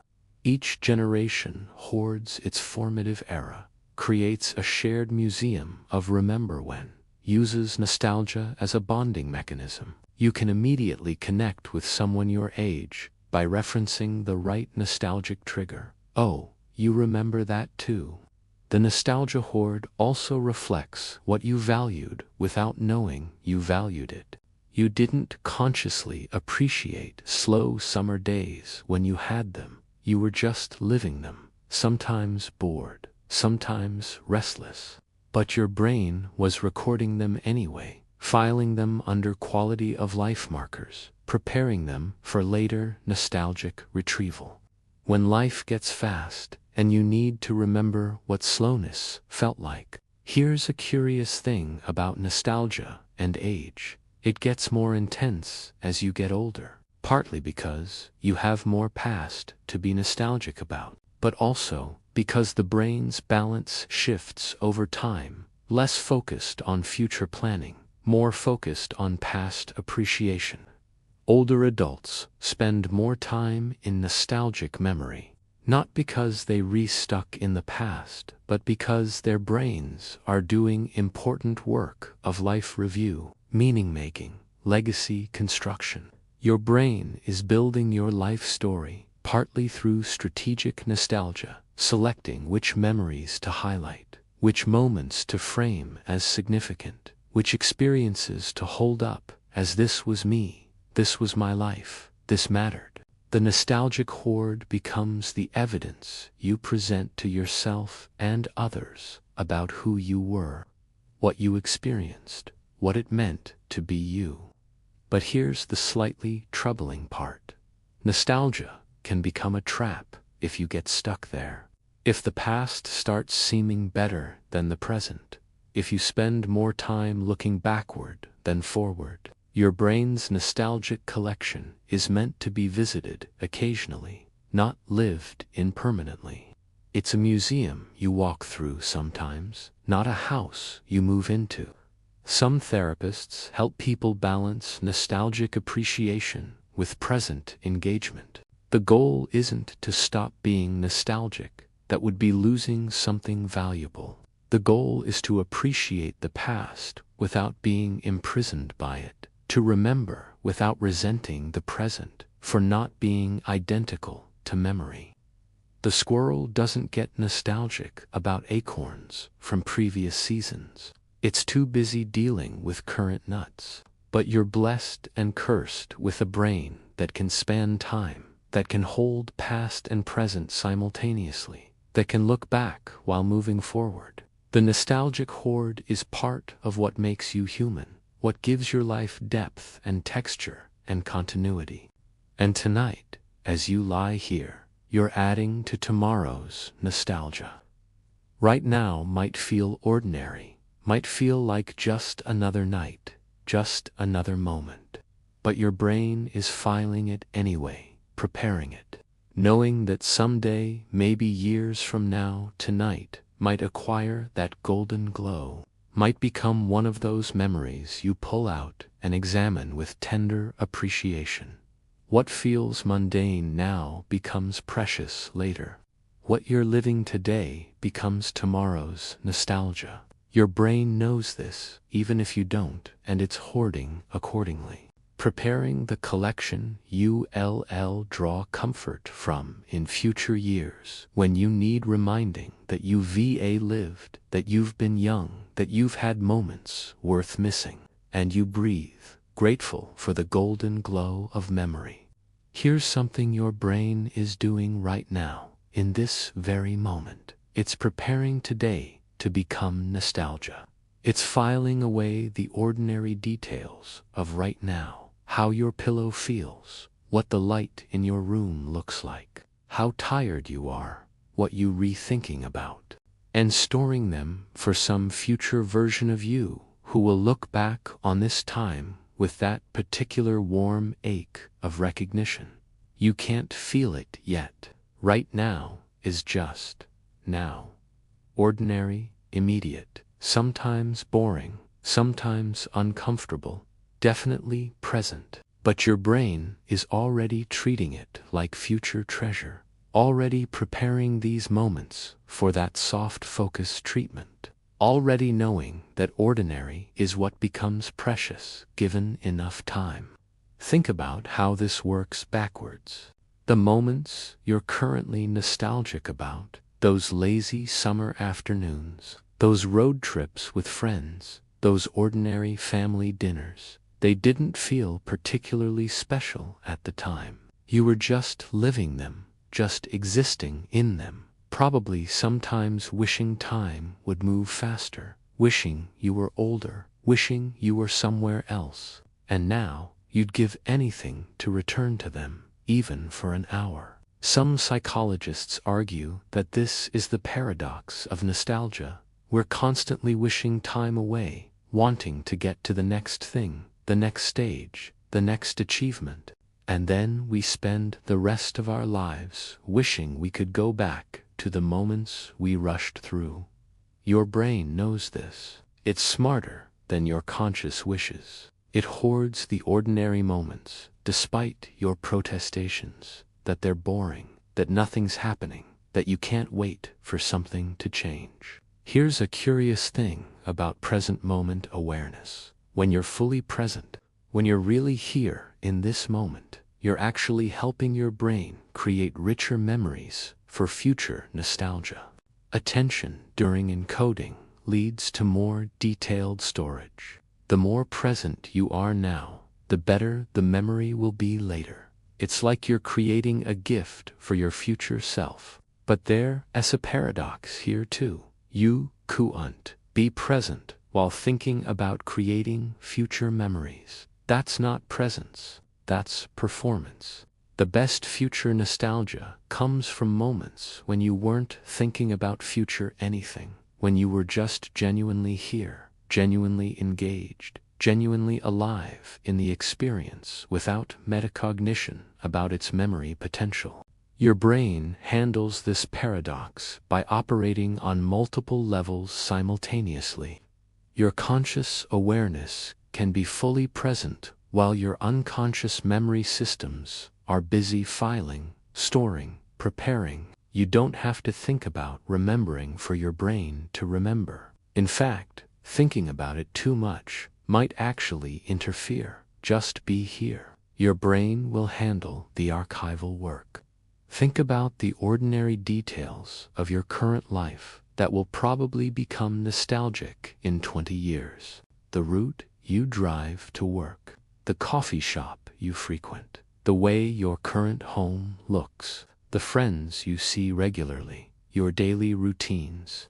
None of this feels particularly special right now, but future you will look back on the era when I lived in that apartment, worked at that job, had that routine with tender appreciation. Some researchers study what's called anticipatory nostalgia, the strange experience of feeling nostalgic for something while you're still experiencing it, of knowing that you'll miss this even before it's gone. Parents often feel this, watching their children missing them, even while they rewrite there because this stage won't last. It's nostalgia with a time delay of 0, appreciating the present because it's temporary. Here's a curious thing about creating intentional memories. It rarely works the way you think it will. You plan this perfect vacation, this meaningful experience, thinking this will be so memorable. And then what you actually remember is the random moment in the hotel lobby, or the weird thing that went wrong, or some tiny detail that wasn't part of the plan. Your brain selects its own treasures regardless of your intentions. This is why forcing memory making is often counterproductive. The posed photos, the we having fun right now, and we need to document it moments. These rarely become the memories that carry emotional weight. What becomes nostalgic is usually the unplanned, unforced, undocumented moments when you forgot to perform and just existed. Your brain is better at this than you are. It knows what's worth hoarding. It knows which details will matter later. It knows that the texture of ordinary life, the way afternoon light looks in your current living room, the sound of your partner's laugh, the feeling of your pet curled next to you, these are the moments that will acquire golden meaning years from now. And here's the bittersweet part. You can't fully appreciate it now. You can try. You can practice presence, mindfulness, gratitude. But the full nostalgic appreciation requires distance, requires loss, requires the perspective that comes only with time. The moments you're living now will feel more precious later than they do now, and there's no way around that. It's the price of being human. Some philosophers study what's called the paradox of temporal experience, the way we simultaneously in the present, remembering the past and anticipating the future. We're never just here. We're always spanning time, always aware of before and after. Your brain's hoarding system is part of this temporal spanning. It's building a past for you to remember while simultaneously preparing the present to become that past. So maybe the wisdom is this: live now, knowing your brain is preparing now for future nostalgia. Don't perform for future memory, but don't ignore present experience either. Be here, really be here, and trust that your brain is doing its archival work without your conscious supervision.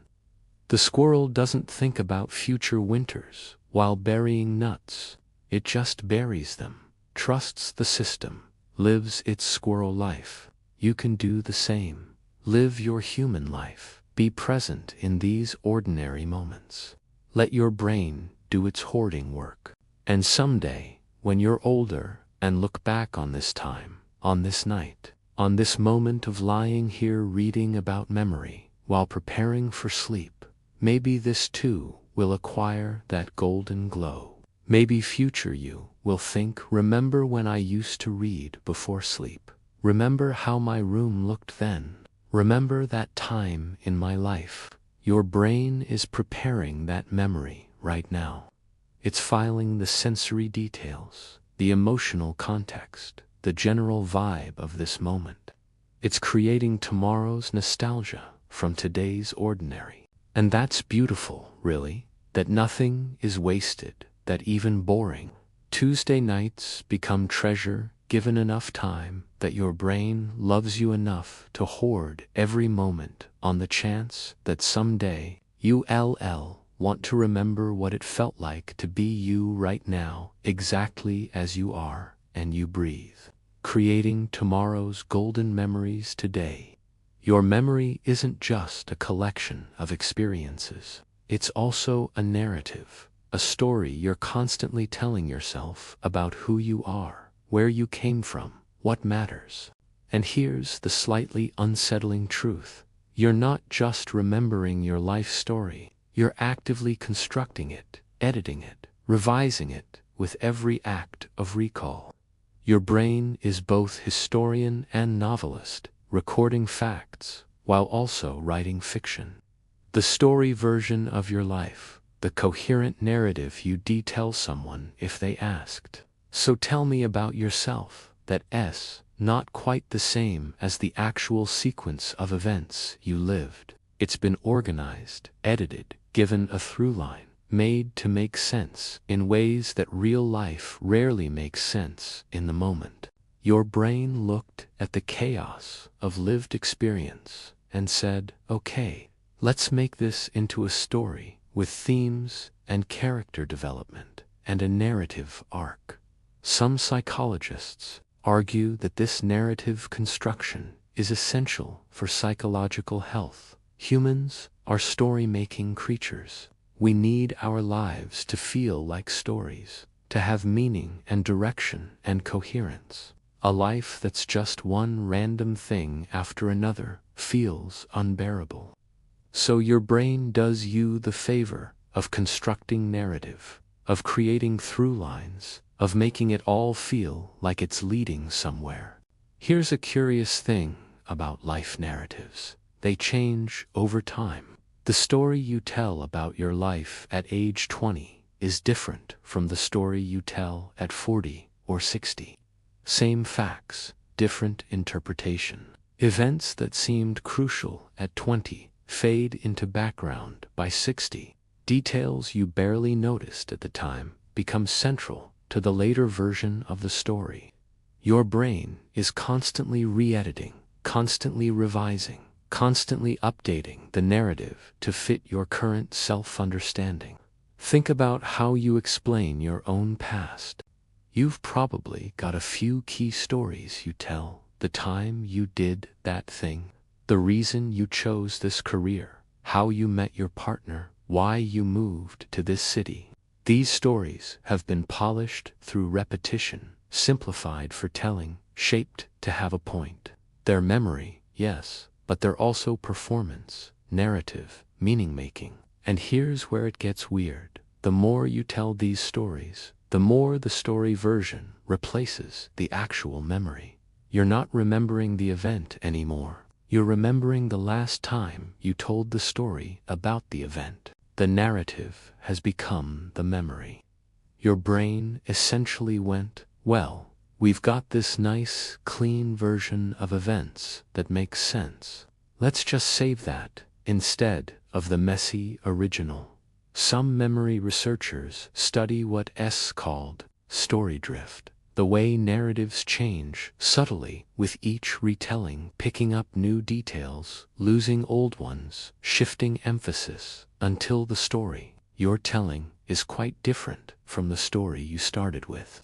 But you don't notice the drift because each version feels true, feels like what happened, feels like accurate memory. Your brain is an unreliable narrator, basically.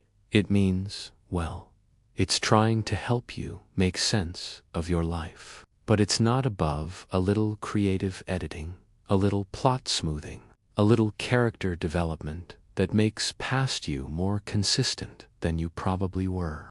It's writing your life as if you're the protagonist of a novel, giving you a character arc, making sure your actions and motivations make sense in retrospect, even if they were confused and contradictory at the time. Here's a curious thing about autobiographical narratives. They tend to follow certain cultural story templates. Western narratives often follow a redemption arc. Things were bad, then I overcame them. Now I'm stronger. Other cultures have different preferred templates. Your brain doesn't just construct narrative. It constructs culturally appropriate narrative. Fitting your experiences into story shapes your culture, recognizes and values. The stories we tell ourselves about ourselves are powerful. They shape not just how we understand our past, but how we act in the present and imagine our future.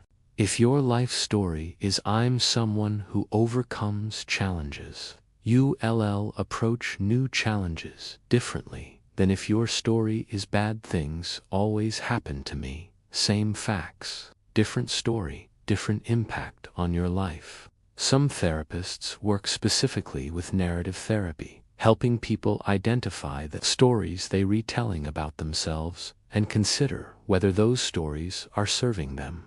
Not changing the facts, but changing the interpretation, the emphasis, the meaning. Your brain is already doing this constantly. Therapy just makes the process conscious and intentional. But here's the tricky part. You can't entirely control the narrative. Your brain has its own ideas about what's important, what matters, what the story means. You can consciously try to frame things one way, but your unconscious narrative construction might be doing something different. The stories you tell others about yourself might differ from the stories you tell yourself, which might differ from the stories your brain is actually storing. Your memory hoard contains multiple versions of your life story, multiple interpretations, multiple narrative frames. You are not one coherent story, but a collection of possible stories, different ways of arranging the same facts into different meanings. The squirrel buries nuts, but doesn't construct a narrative about it. You bury experiences and can't help but turn them into story, into meaning, into explanation. And here's what's beautiful about this. Even though your brain is an unreliable narrator, even though the stories shift and change, even though you're partially writing fiction and calling it memory, the emotional core remains true. The way things felt, what they meant to you, how they shaped you, that's real, even if the details have been revised. Your life story might not be factually perfect, but it's emotionally honest. Some researchers study the difference between narrative truth and historical truth in memory. Historical truth is what actually happened. Narrative truth is what it means, how it felt, why it matters.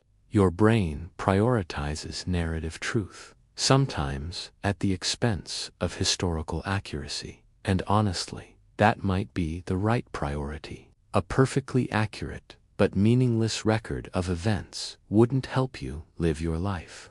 A slightly inaccurate but deeply meaningful story might actually be more useful. So your brain hoards experiences and also hoards the stories about those experiences, layering interpretation onto fact, meaning onto event, narrative onto memory. And all of it, the raw experience, the story about the experience, the revised story, the narrative arc, the character development, all of it gets filed away. All of it becomes part of the collection. All of it contributes to the vast hoarded wealth of your accumulated self, and you breathe, author of your own imperfect epic. Here's something fascinating about your memory collection. It's not entirely yours. Large portions of your stored experience are actually co-created, maintained, and modified through interaction with other people. Your brain hoards individually, but it also participates in collective memory, creating a kind of distributed storage system across multiple minds. Think about family memories. That story about what happened at Thanksgiving 1995. You remember your version. Your sister remembers hers. Your mom remembers another version entirely. But through years of telling and retelling, these versions have influenced each other, created a family consensus version that's sort of average of everyone's individual memories. Your personal hoard has been modified by exposure to other people's hoards. Some psychologists argue that this collaborative memory is actually more accurate than individual memory. Multiple witnesses, multiple perspectives, multiple versions being reconciled create something closer to truth than any single person's recollection. Your brain leverages other people's memory systems to compensate for its own gaps and errors. It's like collective cloud storage for human experience. But here's the flip side. Collaborative memory can also spread errors. If one person confidently misremembers something and tells that version repeatedly, others can absorb that false memory into their own collection. The family story might be completely wrong, but it's a shared wrongness, a collective fiction that everyone has agreed on without realizing they're agreeing. Your brain hoards not just your experiences, but also other people's misrememberings of shared experiences. Here is a curious thing about couples and memory. People in long-term relationships develop shared memory systems, where one person tends to remember certain types of information, while the other remembers different types. You might be the one who remembers social details, while your partner remembers logistical details. Together, you form a complete memory system. Separately, you each have gaps. Your brain outsources certain types of storage to your partner's brain. This is called transactive memory, and it's both efficient and risky. Efficient because it reduces redundancy. You don't both need to remember everything if you trust each other to remember different things. Risky because if that person leaves or becomes unavailable, you suddenly lose access to large portions of your shared experience. The collaborative hoard becomes incomplete. The distributed storage system breaks down. Some researchers study what happens when long-term couples separate, and they find that both people often experience memory gaps that go beyond the emotional difficulty. They literally can't remember things because those things were being stored in the other person's brain. It's like losing access to an external hard drive that contained half your photos. The memories still exist somewhere, but you can't access them anymore. Your friends are also part of your memory collective. That night, you all went out. You remember some parts. Each friend remembers other parts, and together you can reconstruct a fairly complete version of events. Individually, each person has a fragmentary, incomplete memory. Collectively, the group has a much richer record. Your brain knows this and sometimes doesn't bother storing details that it knows others will remember. This is why reminiscing with old friends is so powerful. You're literally reassembling distributed memories, accessing storage that exists in other people's brains, retrieving experiences that your own brain didn't fully preserve. The conversation becomes a kind of collective retrieval process, each person triggering memories in others, building a shared reconstruction of the past. Here's a curious thing about social media and memory. It's become a kind of external collaborative storage system. You post something, other people comment, tag photos, add their perspective. Later, when you look back, you're not just seeing your own memory, but a collaborative version that includes other people's contributions. Your brain's hoard has been supplemented by a digital collective hoard that includes multiple viewpoints, multiple versions, multiple interpretations. But this external storage also changes how your internal storage works. Some studies suggest that people who extensively document and share experiences online actually have weaker personal memories of those experiences. They outsourced the storage to their devices and social networks, trusting that the record exists externally, so their brains don't bother encoding it as carefully internally. Your brain goes, it's on Instagram. We don't need to save this one. The collaborative hoard extends beyond personal relationships into cultural memory.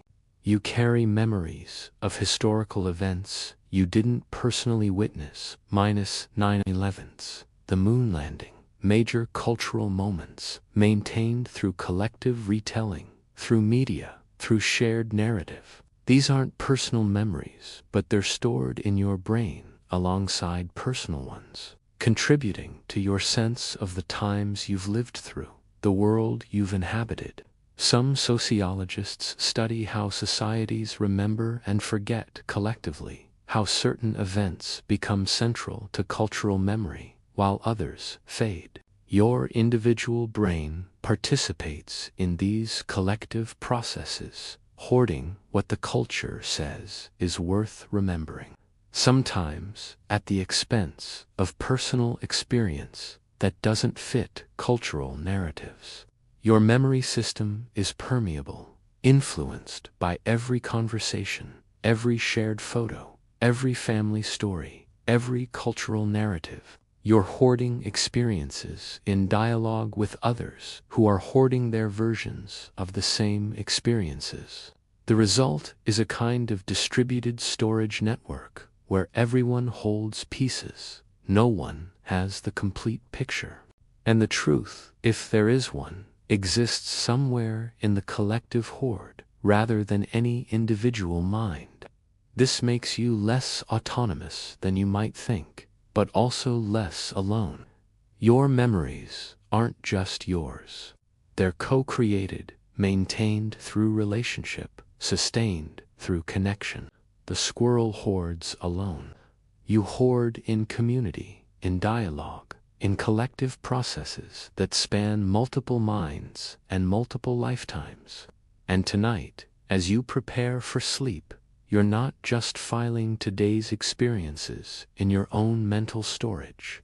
You're also part of other people's storage systems. They're remembering their interactions with you, filing away moments that include you, creating their versions of events you participated in. You exist not just in your own hoard, but in countless others' hoards, stored from different angles, preserved in different ways, contributing to multiple people's life stories. And you breathe, connected through shared memory. Let's talk about what you've forgotten, not the gradual fading we've discussed, but the vast amnesia that underlies all consciousness. The sheer quantity of experience that vanished so completely you don't even know it's gone. Your brain hoards aggressively, yes, but it also discards ruthlessly. And most of what you've lived has been quietly deleted, leaving no trace except its contribution to who you became. You have zero memory of being born, obviously. That entire experience, arguably the most significant transition you'll ever undergo, is gone. Your brain wasn't developed enough to store it consciously. But you also have no memory of most of your first 3 or 4 years, that period researchers call childhood amnesia. You were there, you were experiencing things, You were learning and growing and becoming yourself. But almost none of it got transferred to the long-term storage accessible to your adult consciousness. Some psychologists argue that childhood amnesia isn't about storage failure, but retrieval failure. The memories might be in there somewhere, encoded in early neural networks, but your adult brain can't access them because they in a format your current system can't read. It's like trying to open a file from 1985 on a modern computer. The data exists, but the software to interpret it doesn't. Here's a curious thing about infant memory. Babies clearly remember things on a day-to-day basis. They recognize faces, respond to routines, show preferences based on past experience. So memory is happening, learning is occurring. It just doesn't transfer into the kind of explicit, narrative memory that you can consciously recall later. Your brain was hoarding, but in a format your current consciousness can't access, like a foreign language you used to speak but have completely forgotten. The amnesia continues beyond childhood. Think about yesterday. You lived through approximately 16 waking hours, which is 960 minutes, which is 57,600 seconds. How many of those seconds can you actually recall? Maybe a few dozen moments, a few minutes worth of explicit memory out of nearly 1,000 minutes of experience. Where did the rest go? Your brain apparently decided that most of yesterday wasn't worth conscious storage. The routine parts, the ordinary moments, the thousands of unremarkable seconds, all discarded or compressed into vague impressions. You remember the highlights, the disruptions from routine, maybe one or two random moments that caught your attention. Everything else, gone, deleted, vanished into the void of forgotten experience. Some researchers study what they call everyday memory and find that people are surprisingly terrible at remembering their own daily lives. What you had for lunch 3 days ago, probably gone, unless it was unusual. What you thought about during your commute last Tuesday, vanished. Most of life, it turns out, is instantly forgettable, and your brain is fine with that. This massive, ongoing amnesia isn't a bug. It's essential efficiency. If your brain stored every second of experience consciously, you'd be paralyzed by the volume of memory, unable to focus on present because past would be too loud, to present, too overwhelming. The forgetting is what makes the remembering possible. The amnesia is what makes the hoard manageable. But here's what's unsettling. Those forgotten experiences still shaped you. The lunch you don't remember still nourished you. The thoughts you can't recall still influenced your decisions. The moments that vanished into amnesia still changed your brain, created learning, modified neural pathways. You're the sum of experiences you mostly don't remember having. Here's a curious thing about the relationship between memory and identity. If pressed, you'd probably say you are your memories, that your sense of self comes from your accumulated experience. But most of your experience is amnesiac. So are you really your memories, or are you the person created by experiences you've forgotten? Are you what you remember, or what you've lived? Some philosophers study this question and find it deeply strange that we base identity on memory when memory is so incomplete. But maybe that's okay. Maybe identity isn't about perfect record keeping, but about general trajectory, about the person those forgotten experiences created, even if you can't consciously recall them. The squirrel doesn't remember every acorn, but becomes the squirrel who buried them. You don't remember every moment, but become the person who lived them. The amnesia underneath your life is also where trauma sometimes hides. Experiences too overwhelming to process get dissociated, separated from conscious recall, filed in ways that make them inaccessible to narrative memory while still affecting behavior and emotion. Your brain's protective deletion, its compassionate amnesia, shielding you from what you weren't ready to remember. Some trauma therapists work with these dissociated memories, helping people safely access experiences that were filed in amnesia for protection. The memories exist, they're affecting the person, causing symptoms, influencing behavior, but they're hidden beneath layers of neurological protection. The hoard includes things you can't see, can't touch, can't consciously recall, but that shape you nonetheless. The vast amnesia underlying your life is humbling. You're mostly unknown to yourself. The person you think you are, the one assembled from remembered experiences, is just the tip of the iceberg. Beneath conscious recall is an ocean of forgotten experience, deleted moments, lost data, vanished days, that all contributed to creating you but exist now only as absence, as gaps, as the unmappable territory of lived but unremembered life. And yet you continue, you function. You have a sense of continuous self despite remembering maybe 1% of the moments you've lived. Your brain has performed some kind of miracle here, creating coherent identity from fragmentary memory, building consistent self from mostly forgotten experience, making you feel whole despite being mostly amnesiac. The forgetting is as important as the remembering. The amnesia is as essential as the hoard. What you've lost makes space for what you keep. What vanishes allows what remains to be precious. The squirrel doesn't grieve the forgotten nuts. It has faith that it gathered enough, that some survived, that the forest grew regardless, and you breathe, at peace with what's gone. Before we get too serious about memory and meaning and identity, let's acknowledge something delightful. Your brain has also hoarded absolute garbage.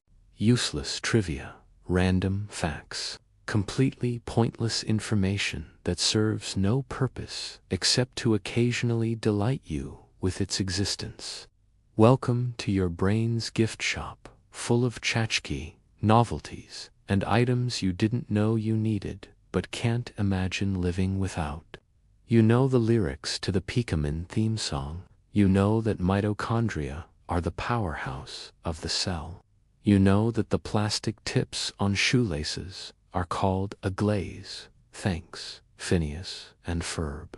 You know these things not because they re-useful, but because your brain saw them once and went, oh, that's fun, and filed them in premium storage space where they've lived rent-free ever since.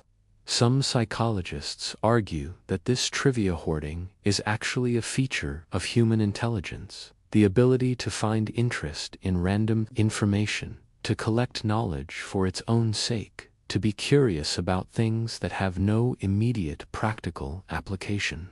Animals don't hoard trivia, they learn what's needed for survival, but humans will memorize the entire periodic table just because we can, because it's there, because knowing that element 47 is silver feels somehow satisfying. Here's a curious thing about useless knowledge. It's not actually useless in terms of brain function. Learning new information, even random trivia, creates new neural connections, keeps cognitive systems active, exercises memory pathways. Your brain lifting weights when it memorizes state capitals, or movie quotes, or obscure historical facts. The trivia hoard is the gym membership your brain actually uses. And let's be honest, the trivia is often the most accessible part of your memory. You can't remember where you put your keys, but you can instantly recall that the fear of long words is called hippotomonstrous paesius, which is itself quite long, ironically. You forget important appointments, but remember every line from that one episode of The Office you've seen 17 times. Your brain's priority system is baffling. It treats all the words to Bohemian Rhapsody as mission-critical information while treating dentist appointment on Thursday as optional bonus content that may or may not get saved. Freddie Mercury lyrics, permanent storage, backed up to multiple neural drives, easily accessible. Medical appointments, loosely held, might remember, might not, no promises. Some memory researchers study what makes information sticky.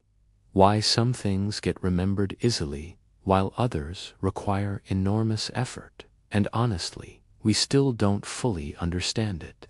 Emotional content helps, repetition helps, novelty helps. But sometimes, your brain just looks at random trivia and says yes, this sparks joy, we re-keeping it forever. While important information gets the Marie Kondo treatment and gets thanked for its service before being discarded. The gift shop section of your memory also includes all those advertising jingles we mentioned earlier, but it extends further. You know how many licks it supposedly takes to get to the Tootsie Roll center of a Tootsie Pop. The world may never know, but you know the question. You know that in 1492, Columbus sailed the ocean blue, thank you, elementary school rhyme schemes. You know these things will never leave you, will outlast possibly more important information, will be there until the very end. Here's a curious thing about deathbed memories. Apparently people with dementia, who've lost access to most of their autobiographical memory, can often still sing complete songs from their youth, recite advertising jingles, remember random trivia. The gift shop inventory is stored so deeply, so redundantly, that it survives when more important memories fade. Your brain's last treasure might be the Toys R Us jingle. How's that for priorities? But you know what? There's something beautiful about this. The useless hoard, the trivia collection, the random facts and silly songs and pointless knowledge, they re-evidence of your brain's pure joy in information. Its delight in learning divorced from utility. You didn't learn the Pikmin theme song because you had to. You learned it because your brain found pleasure in the patterns, the rhythm, the sheer fun of knowing. The gift shop is where your brain keeps its sense of humor, its whimsy, its capacity for delight. Yes, it's cluttered with nonsense. Yes, the organizational system makes no sense. Yes, you wish it would prioritize better. But also, aren't you glad you know that baby kangaroos are called Joeys? Doesn't it spark a tiny bit of joy to remember that Willy Wonka's factory made everlasting gobstoppers? Isn't there something wonderful about the fact that your brain looked at utterly useless information and said, we re-keeping this forever just because it est delightful? Some researchers study what they call semantic memory networks and find that random facts are often interconnected in surprising ways. Knowing one piece of trivia makes it easier to learn related trivia. Your brain builds these webs of connected useless information, creating a kind of Wikipedia in your head. Cross-reference and hyperlinked in ways you don't consciously control, but that make learning new random facts easier. The gift shop also serves a social function. Trivia is currency in human interaction. Knowing random facts makes you interesting at parties, useful in trivia competitions, entertaining in conversations.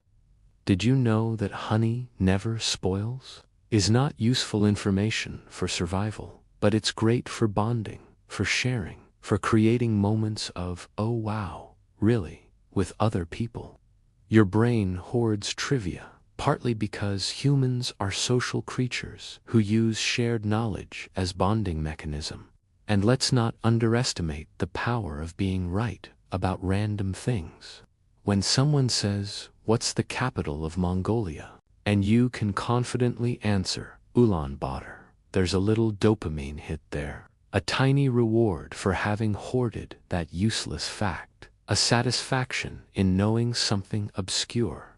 Your brain loves being right, loves having information others don't have, loves the feeling of pulling a random fact out of storage and having it be useful, even if the utility is just winning a conversation. The gift shop inventory also includes all your niche expertise, those deep dives you did into random topics that interested you for 3 weeks before you moved on. You know way too much about, like, the history of paperclips, or the breeding habits of poison dart frogs, or the complete discography of that one band nobody else remembers. Your brain hoarded all of it. Dedicated serious storage space to information that maybe 12 people in the world care about, and you're one of them. Here's a curious thing about passionate hoarding. When you deeply care about a topic, your brain creates incredibly rich, detailed storage for it. You might forget your own phone number, but you can recall every stat of your favorite baseball player from 1987. You might not remember your anniversary. Don't actually forget your anniversary, but you can recite the complete timeline of the Marvel Cinematic Universe. Your brain saves what you love with extraordinary fidelity. The gift shop is also constantly being restocked. You're still hoarding trivia, still learning random facts, still absorbing useless information. Maybe you learned today that octopi have 3 hearts. Now that's in there forever, taking up space that could theoretically be used for something important, but instead houses octopus facts. And honestly, the world is better for it. You're better for it. The hoard is richer, stranger, more interesting. So yes, your brain's memory system includes an extensive gift shop full of novelties, trivia, random facts, useless knowledge, song lyrics, advertising jingles, movie quotes, and completely pointless information that serves no purpose except to make you the delightfully weird collection of knowledge that you are. The squirrel hoards acorns because that's serious business. You hoard facts about echidnas being one of only 2 mammals that lay eggs, the other being the platypus, because your brain finds that absolutely fascinating and refuses to let it go, and you breathe, grateful for the glorious junk drawer of your mind. Not all memories live in your conscious awareness. Some of them bypass your brain's narrative centers entirely and get stored in your body, in your muscles, your nervous system, your gut reactions, your physical patterns. Your body hoards experience just as aggressively as your brain, creating a parallel storage system that influences you without words, without images, without conscious recall. Think about how your body remembers things your mind has forgotten. You can ride a bike even if you haven't done it in 20 years. Your hands know how to type without you consciously remembering where each key is.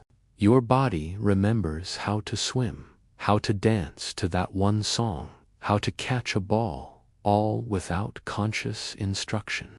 These procedural memories are hoarded in different neural systems, primarily the cerebellum and basal ganglia, and they are remarkably persistent. Some neuroscientists study procedural memory and find that it's more resistant to forgetting than declarative memory.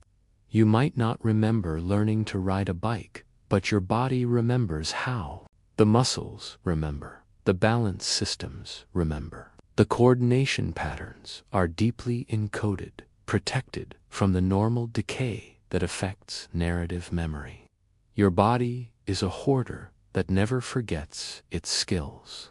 But the body hoards more than just physical skills. It also stores emotional memory, trauma, stress patterns, experiences that were too overwhelming or too implicit to process consciously, but that got encoded in your physical system anyway. This is what people mean when they say the body keeps the score. Your flesh remembers what your mind has tried to forget. Here's a curious thing about trauma and body memory.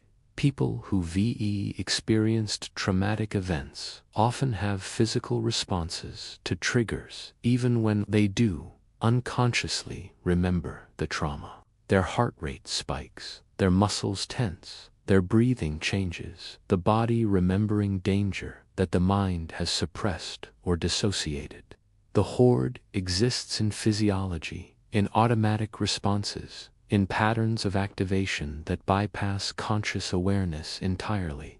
Your nervous system is essentially a memory storage device. Every experience of danger created neural pathways that make future danger easier to detect. Every experience of safety created pathways that allow relaxation. Your body learned from experience and stored that learning in ways that don't require conscious recall.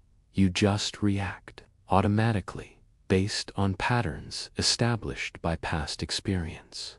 Some somatic therapists work specifically with body-stored memory, helping people release trauma that's trapped in physical patterns. The memories aren't stored as narratives that can be talked through. They're stored as tension, as chronic pain, as movement patterns, as physiological responses. Your body hoarded the experience of threat, and now it needs help learning that the threat is gone. But it's not just trauma that lives in the body. Joy does too. Comfort, safety. Your body remembers what it felt like to be held as a child, and that memory influences how you respond to physical affection now. Your body remembers what safety feels like, and it seeks to recreate those conditions, the temperature, the texture, the sensory environment that once meant safety. Think about your comfort preferences. Maybe you sleep on your side because that's how you felt safest as a child. Maybe you like certain textures because they remind your body, not consciously, but somatically, of early comfort. Maybe you're drawn to certain scents, certain temperatures, certain environmental conditions because your body hoarded those associations with safety and well-being. Here's a curious thing about body-based memory. It's preverbal, which means it was being stored before you had language, before you had conscious narrative ability. Your earliest experiences of being held, fed, comforted, or not comforted are stored primarily as body memory. Your flesh remembers what your mind never knew how to put into words. Your gut feelings, your intuitions, your sense that something is right or wrong without knowing why. These often come from body memory, from accumulated physical experience that never got translated into conscious thought, but that influences you nonetheless. Your body has its own wisdom, its own hoard of experience, its own way of remembering and responding. Some researchers study what's called interoception, your awareness of internal body states. People with good interoceptive awareness are better at reading their body's memory signals, understanding what their physical reactions are telling them, interpreting the wisdom stored in flesh and nerve. Your body is constantly broadcasting information based on its stored experience, and learning to listen to it is learning to access a whole category of memory you know you were carrying. The body's hoard also includes patterns of tension you've held for years. Maybe you clench your jaw when stressed, a pattern established so long ago you don't remember learning it. Maybe you hunch your shoulders, hold your breath, Cross your arms. Physical habits that were once responses to specific situations but have become default patterns. Stored so deeply, you perform them automatically. Your posture itself is a kind of physical memory, reflecting years of emotional experience embodied in how you hold yourself in space. People who felt small carry their shoulders differently than people who felt powerful. Your body remembers how it was taught to take up space or not take up space, and that memory influences your physical presence decades later. Here's a curious thing about changing body memory. It requires physical intervention, not just mental. You can understand cognitively that you don't need to be tense anymore. But your body, won't release the pattern until it has new physical experience to overwrite the old pattern. This is why somatic practices, yoga, dance, massage, movement therapy, can be so powerful for healing. They give the body new experiences to hoard, new patterns to store. Your breath pattern is body memory, too. How you breathe under stress was learned early and stored deeply. Changing your breath can actually access and modify stored patterns, which is why breathing exercises are so effective for calming anxiety. You're not just relaxing, you're giving your body new memory to store, new patterns to reference when stress arises. The body hoards sensation, pattern, response, and these somatic memories live alongside your conscious memories, influencing you constantly, creating the felt experience of being you in your body in the world. The squirrel's body remembers how to climb, how to jump, how to bury. Your body remembers how to move through the world, how to respond to threat and comfort, how to be the physical creature you are. And tonight, as you lie here, your body is adding new memory, the feeling of rest, of safety, of lying down in familiar space, preparing for sleep. Your muscles are learning this pattern, storing this experience of relaxation, building physical memory that will make it easier to relax next time. Your body hoards the good stuff too, not just the difficult patterns. It remembers comfort, stores peace, builds neural pathways for well-being, and you breathe, trusting the wisdom your body keeps. Let's talk about the strangest and most powerful trigger for your memory hoard: smell. Of all your senses, smell has the most direct connection to memory and emotion, bypassing the usual neural pathways and hitting your limbic system directly. Your nose is essentially a time machine, capable of instantly transporting you to moments you didn't even know you'd stored. You know this experience. You smell something, maybe rain on hot pavement, maybe a specific perfume, maybe cookies, baking, maybe cut grass, maybe something you can't even name, and suddenly you're not here anymore. You're 8 years old at your grandmother's house, or you're in your first apartment, or you're on that vacation from 15 years ago. The memory arrives complete, vivid, emotional, triggered by molecules in the air, activating your olfactory system. Some neuroscientists study why smell has this unique power, and it comes down to anatomy. Your olfactory bulb connects directly to the hippocampus and amygdala, memory and emotion centers, without going through the thalamus like your other senses do. Smell gets express access to your emotional memory system, which is why scent-triggered memories feel so immediate, so visceral, so emotionally charged. Here's a curious thing about olfactory memory: it's incredibly persistent. You can smell something once and remember that smell decades later. Smell memories don't fade the way visual or auditory memories do. Your brain hoards smells with extraordinary fidelity, apparently deciding that olfactory information is too important to let degrade. The scent of your childhood home is probably stored with better clarity than your childhood home's appearance.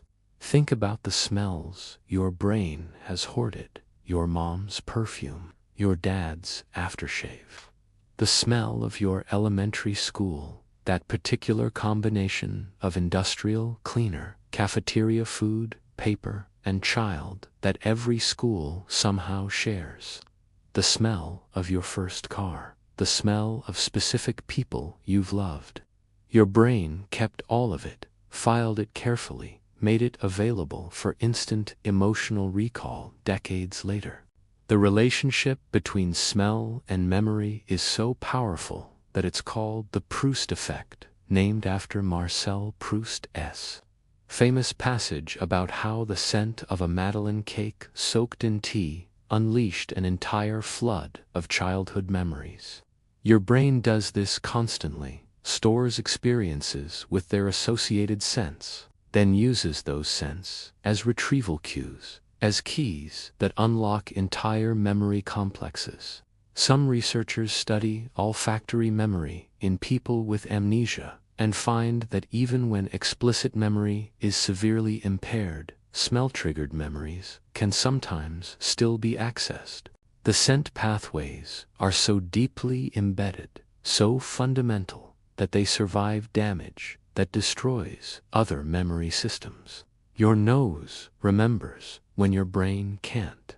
But here's what's strange: you can't usually recall smells voluntarily. Try to imagine the smell of coffee right now without actually smelling it. You can sort of do it, but it's vague, approximate, nothing like the vivid experience of actually smelling coffee.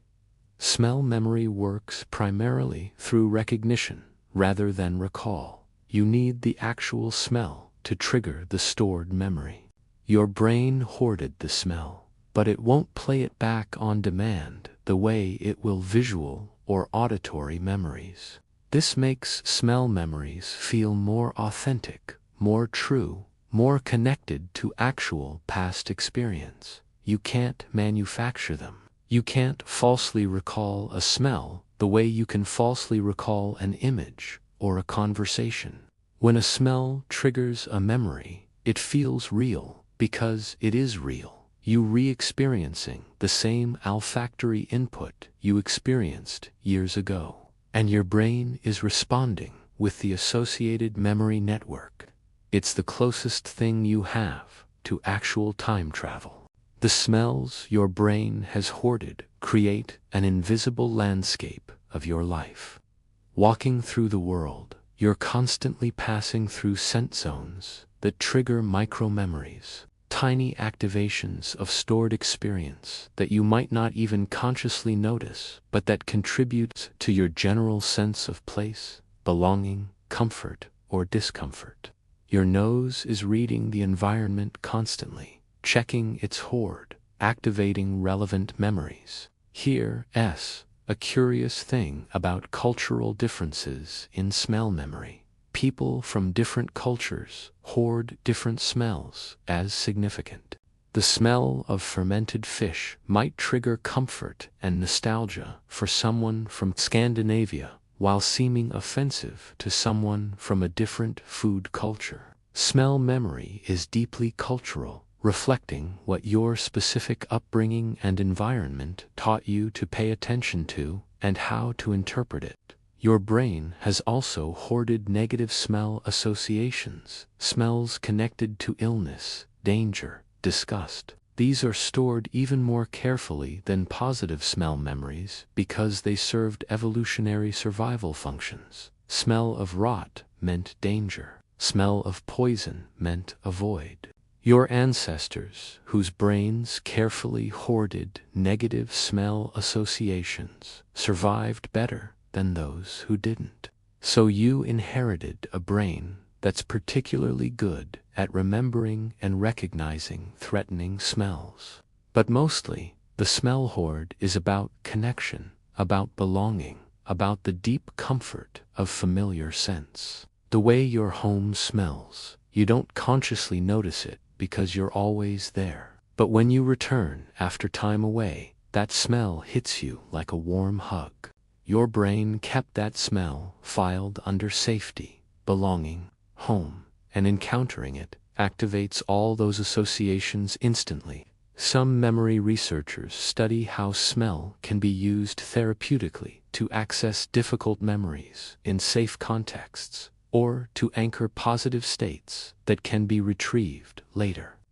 Pairing a specific scent with relaxation, for instance, allows that scent to later trigger the relaxed state, you re-giving your brain new smell memory to hoard, creating associations you can access intentionally. The smell of rain, of ocean, of forest, these natural smells trigger memories that might be personal but also feel somehow universal, ancestral. Your brain hoarded these scents that human brains have been hoarding for thousands of years, creating a sense of connection not just to your own past but to human past generally. The smell of rain means something to everyone whose ancestors depended on rain for survival. Your nose carries evolutionary memory. And here's something beautiful. New smell memories are being created constantly. Right now, if there's a particular scent in your room, maybe laundry detergent, maybe a candle, maybe nothing noticeable, your brain is storing it alongside this moment. This experience of lying here reading about memory before sleep. Years from now, that scent might trigger this memory, this specific night, this particular version of you. Your brain hoards smells like a perfumer hoards samples, like a sommelier hoards wine memories, creating an olfactory library that makes the world emotionally rich, personally meaningful, deeply connected to your history. The squirrel doesn't remember the smell of individual acorns, but you remember the smell of every significant moment in your life, filed carefully, ready to transport you through time with a single breath, and you breathe, inhaling memory with every breath. Let's talk about how technology has changed your memory hoard, both what you save and how you save it. Your brain now exists in relationship with external storage devices, your phone, your computer, the cloud, social media. You're not just a biological hoarder anymore. You're a cyborg hoarder, distributing your memory across biological and digital systems in ways humans have never done before. Think about how you use your phone. It's essentially an external memory drive for your brain. You don't memorize phone numbers anymore. Why would you? They're in your contacts. You don't remember directions. Google Maps does that. You don't remember birthdays. Facebook reminds you. You don't remember what your life looked like last year. Your photo library shows you. Your brain has outsourced huge categories of memory to digital devices. Some psychologists argue that this isn't making you dumber. It's making you differently smart.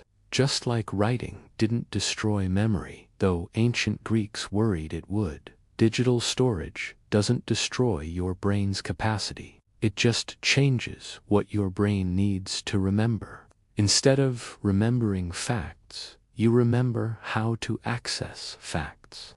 Instead of storing information, you store search strategies. Your brain adapts, as brains do. But here, curious. There's something called the Google effect, or digital amnesia. When you know information is stored externally, your brain doesn't bother encoding it as carefully. If you take a photo of something, you're less likely to remember it than if you just looked at it. Your brain goes, it's in the phone. We don't need to save this. Outsourcing memory actually reduces biological memory formation. This means you recreating a strange hybrid system where your actual life experiences are stored less vividly because your brain knows they're a digital backup. But the digital backup is unquite the same as biological memory. You have to actively retrieve it. Look at the photo, watch the video, whereas biological memory can surface spontaneously, triggered by environmental cues. The digital hoard is comprehensive but passive. The biological hoard is fragmentary but active. Here's a curious thing about photos and memory. People who constantly photograph experiences often have weaker memories of those experiences than people who just experienced them without documenting. The act of photographing takes you out of the experience, makes you an observer rather than a participant. Your brain notices this and reduces its own storage efforts, assuming the external record is sufficient. But it's not. The external record captures what happened, not how it felt, not the full sensory experience, not the emotional texture that makes memory meaningful. Social media has created another weird dynamic. You're not just storing memories, you're performing them. You're creating narratives for public consumption, curating your life for an audience, which changes how your brain encodes the experience. You're not just living, you're creating content. Your brain stores both the experience and the performance of the experience, sometimes confusing which was which, sometimes remembering the performance better than the original moment. Some researchers study how social media affects autobiographical memory and find that people, as memories of events they posted about, are influenced by the comments and reactions they received. The event itself gets blended with the social response to the event, creating a kind of collaborative memory that's part personal experience, part social construction. Your brain hoarded the event, but it also hoarded everyone else's interpretation of the event.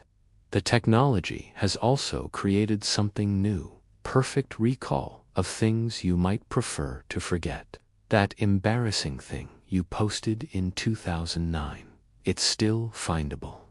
That photo from that awkward phase, still in the cloud somewhere. Your brain's natural forgetting doesn't apply to digital storage. The digital hoard never degrades, never fades, never kindly becomes vague and impressionistic. It stays sharp, accurate, unforgiving.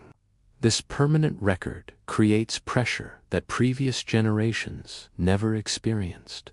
You can't rely on natural forgetting to soften the past. Everything you've ever posted or been tagged in potentially exists forever, creating a kind of unwanted total recall. Your biological memory might have mercy on you and let things fade. Your digital memory does not. But here's the flip side. You also have access to moments you would have completely forgotten.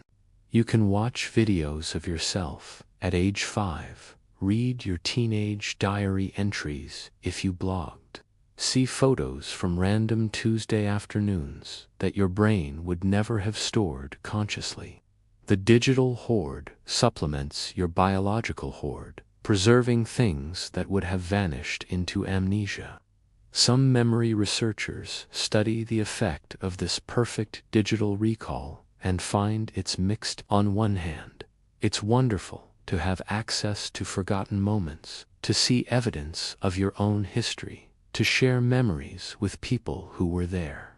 On the other hand, it can be overwhelming, can create pressure to curate rather than live, can make the past feel more present than it should be.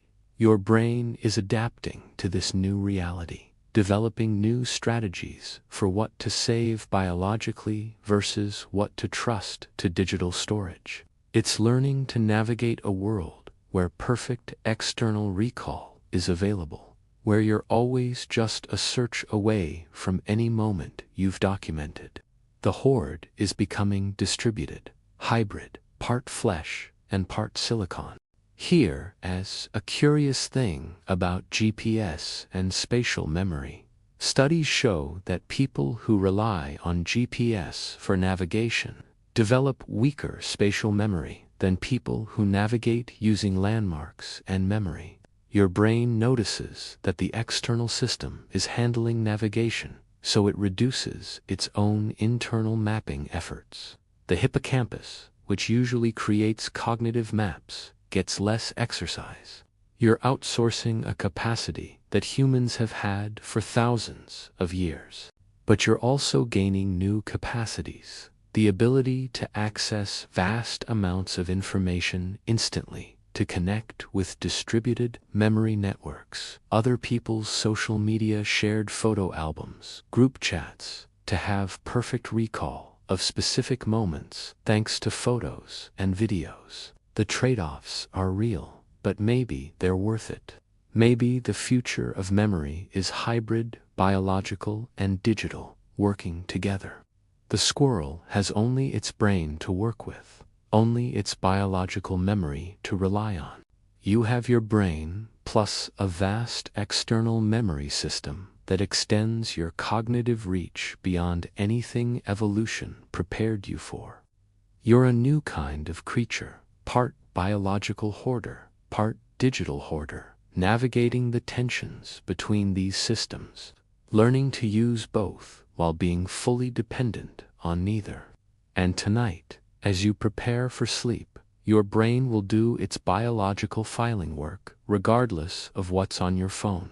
The organic hoard continues, ancient and fundamental, doing what brains have always done, storing experience, creating meaning, building self. The technology changes the context, but the core process remains. Your brain hoards, as it always has, as it always will, and you breathe, analog, in a digital world. We've spent all this time talking about what your brain remembers, but let us take a moment to appreciate what it does unremember perfectly, and why that is actually a gift. Your memory's imperfection, its errors, its gaps, its tendency to blur and fade and distort. All of this is mercy, is grace, is your brain being kinder to you than perfect accuracy would be. Imagine if you remembered every pain with perfect fidelity. Every moment of heartbreak, every physical injury, every emotional wound, preserved in crystal clarity for instant replay. You'd be paralyzed by past suffering, unable to move forward because the past would be too vivid, too present, too real. Your brain's tendency to dull pain over time isn't a bug. It's sophisticated emotional regulation. Some psychologists argue that the ability to forget painful details while maintaining general lessons is one of the most important psychological capacities humans have. You remember that the relationship ended, that it hurt, that you learned something. But the exact quality of the pain fades, becomes abstract, loses its ability to wound you freshly every time you recall it. This fading is healing. This imperfect recall is recovery. Think about childbirth, famously painful, famous for being forgotten. Women's brains apparently reduce access to the full intensity of childbirth pain, allowing them to consider having another child. If pain was remembered with perfect accuracy, humanity might have stopped reproducing generations ago. Your brain's imperfect recall serves evolutionary purposes, allows life to continue, allows people to risk pain again because they can't quite remember how bad it was. Here's a curious thing about trauma and memory. Part of what makes traumatic memories traumatic is that they resist this natural fading. They stay vivid, intrusive, constantly accessible. The brain's normal mercy doesn't apply, doesn't soften them, doesn't create protective distance. This is part of what makes PTSD so difficult. The painful memory won't unfade the way it should, won't become abstract, won't grant the mercy of imperfect recall. But for most painful experiences, time and imperfect memory do their healing work. The sharp edges soften, the details blur. The emotional intensity decreases. You're left with a story about what happened rather than a vivid re-experiencing of it happening. The past becomes past rather than continuing present. This is your brain being incredibly kind, incredibly wise, incredibly protective of your ability to continue living. Imperfect recall also protects relationships. You don't remember every argument with perfect clarity, every hurt, every disappointment. You remember the general pattern, the lessons learned, but the specific wounds fade. This allows forgiveness, allows moving forward, allows you to stay connected to people despite accumulated minor hurts. If you remembered every slight with perfect accuracy, no relationship would survive. Some relationship researchers study what is called positive illusion. In successful partnerships, the tendency for people to remember their partners and relationships more positively than objective reality might support. Your brain helpfully highlights the good times and lets the difficult times fade, creating a rosier picture of the relationship than a perfect recording would show. This isn't dishonesty, it's adaptive. The illusion sustains love. Your brain also mercifully edits your memories of yourself. You don't remember every stupid thing you've said, every social misstep, every failure with perfect accuracy. Some embarrassing moments persist, we've talked about those, but many fade, become vague, lose their sting.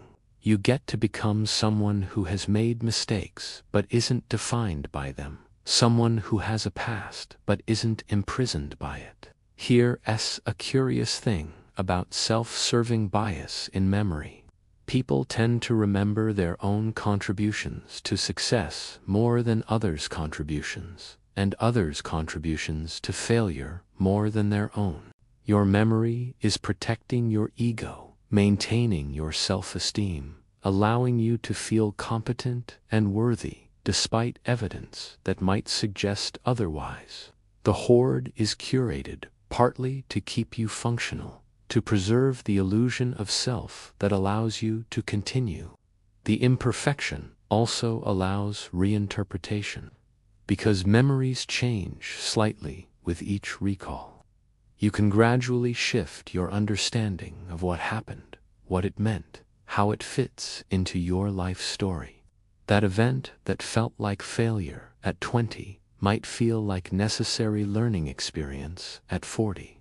The memory hasn't changed much, but your interpretation of it has, and your brain allows this flexibility by not perfectly preserving the original emotional context. Some therapists work specifically with memory reframing, helping people access memories while in different emotional states, creating new neural connections that modify how the memory is stored and retrieved. Your brain's imperfect recall makes this possible. If memories were perfectly preserved, unchangeable, you'd be stuck with your initial interpretation forever. Imperfection creates possibility for healing, growth, change. The mercy of imperfect recall also means you can enjoy things repeatedly without them losing all novelty. You've seen your favorite movie before, but you don't remember every frame perfectly, so rewatching it remains pleasurable. You've read your favorite book, but enough details have faded that rereading offers fresh enjoyment. Your brain's inability to perfectly preserve everything means you get to experience things multiple times, each time slightly new. Here's a curious thing about nostalgia and imperfection. The reason nostalgic memories feel so golden is partly because you've forgotten the difficult parts. Your brain has highlighted the positive aspects and faded the negative ones. creating memories that feel more pleasant than the original experience probably was. This isn't false memory, it's selective remembering. And it's a gift. You get to carry a past that feels good to return to, that provides comfort, that sustains you through present difficulties. The imperfection also creates mystery about yourself. You don't fully know your own history, don't have complete access to everything you've experienced, everything you've learned, everything that shaped you. There are gaps, question marks, things you half remember, or misremember, or don't remember at all. This makes you interesting to yourself, allows self-discovery, preserves a sense of internal frontier to explore. Your brain hoards like a squirrel, but also forgets like a squirrel, imperfectly, inconsistently, sometimes losing track of important nuts while remembering random ones. And this imperfection is part of what makes the system work. Perfect recall would be overwhelming, paralyzing, unbearable. Imperfect recall is livable, manageable, human. The mercy of forgetting, the grace of fading memories, the kindness of your brain's inability to maintain perfect records. These aren't failures, they're features. They're your brain taking care of you in ways you don't consciously appreciate, protecting you from the full weight of every moment you've lived, allowing you to carry your history without being crushed by it. And tonight, as you prepare for sleep, your brain will continue its merciful work, saving what needs saving, fading what needs fading, being selectively imperfect in ways that serve your well-being. The hoard grows, but parts of it also gently recede, creating space, creating possibility, creating the psychological room you need to continue living, learning, becoming. And you breathe, grateful for what fades. There's a strange room in your mental mansion where certain memories go to be practiced, repeated, refined, until they're polished to perfection. This is the rehearsal room, where your brain takes experiences and turns them into narratives, where raw memory becomes story, where what happened becomes the version of what happened that you'll carry forward.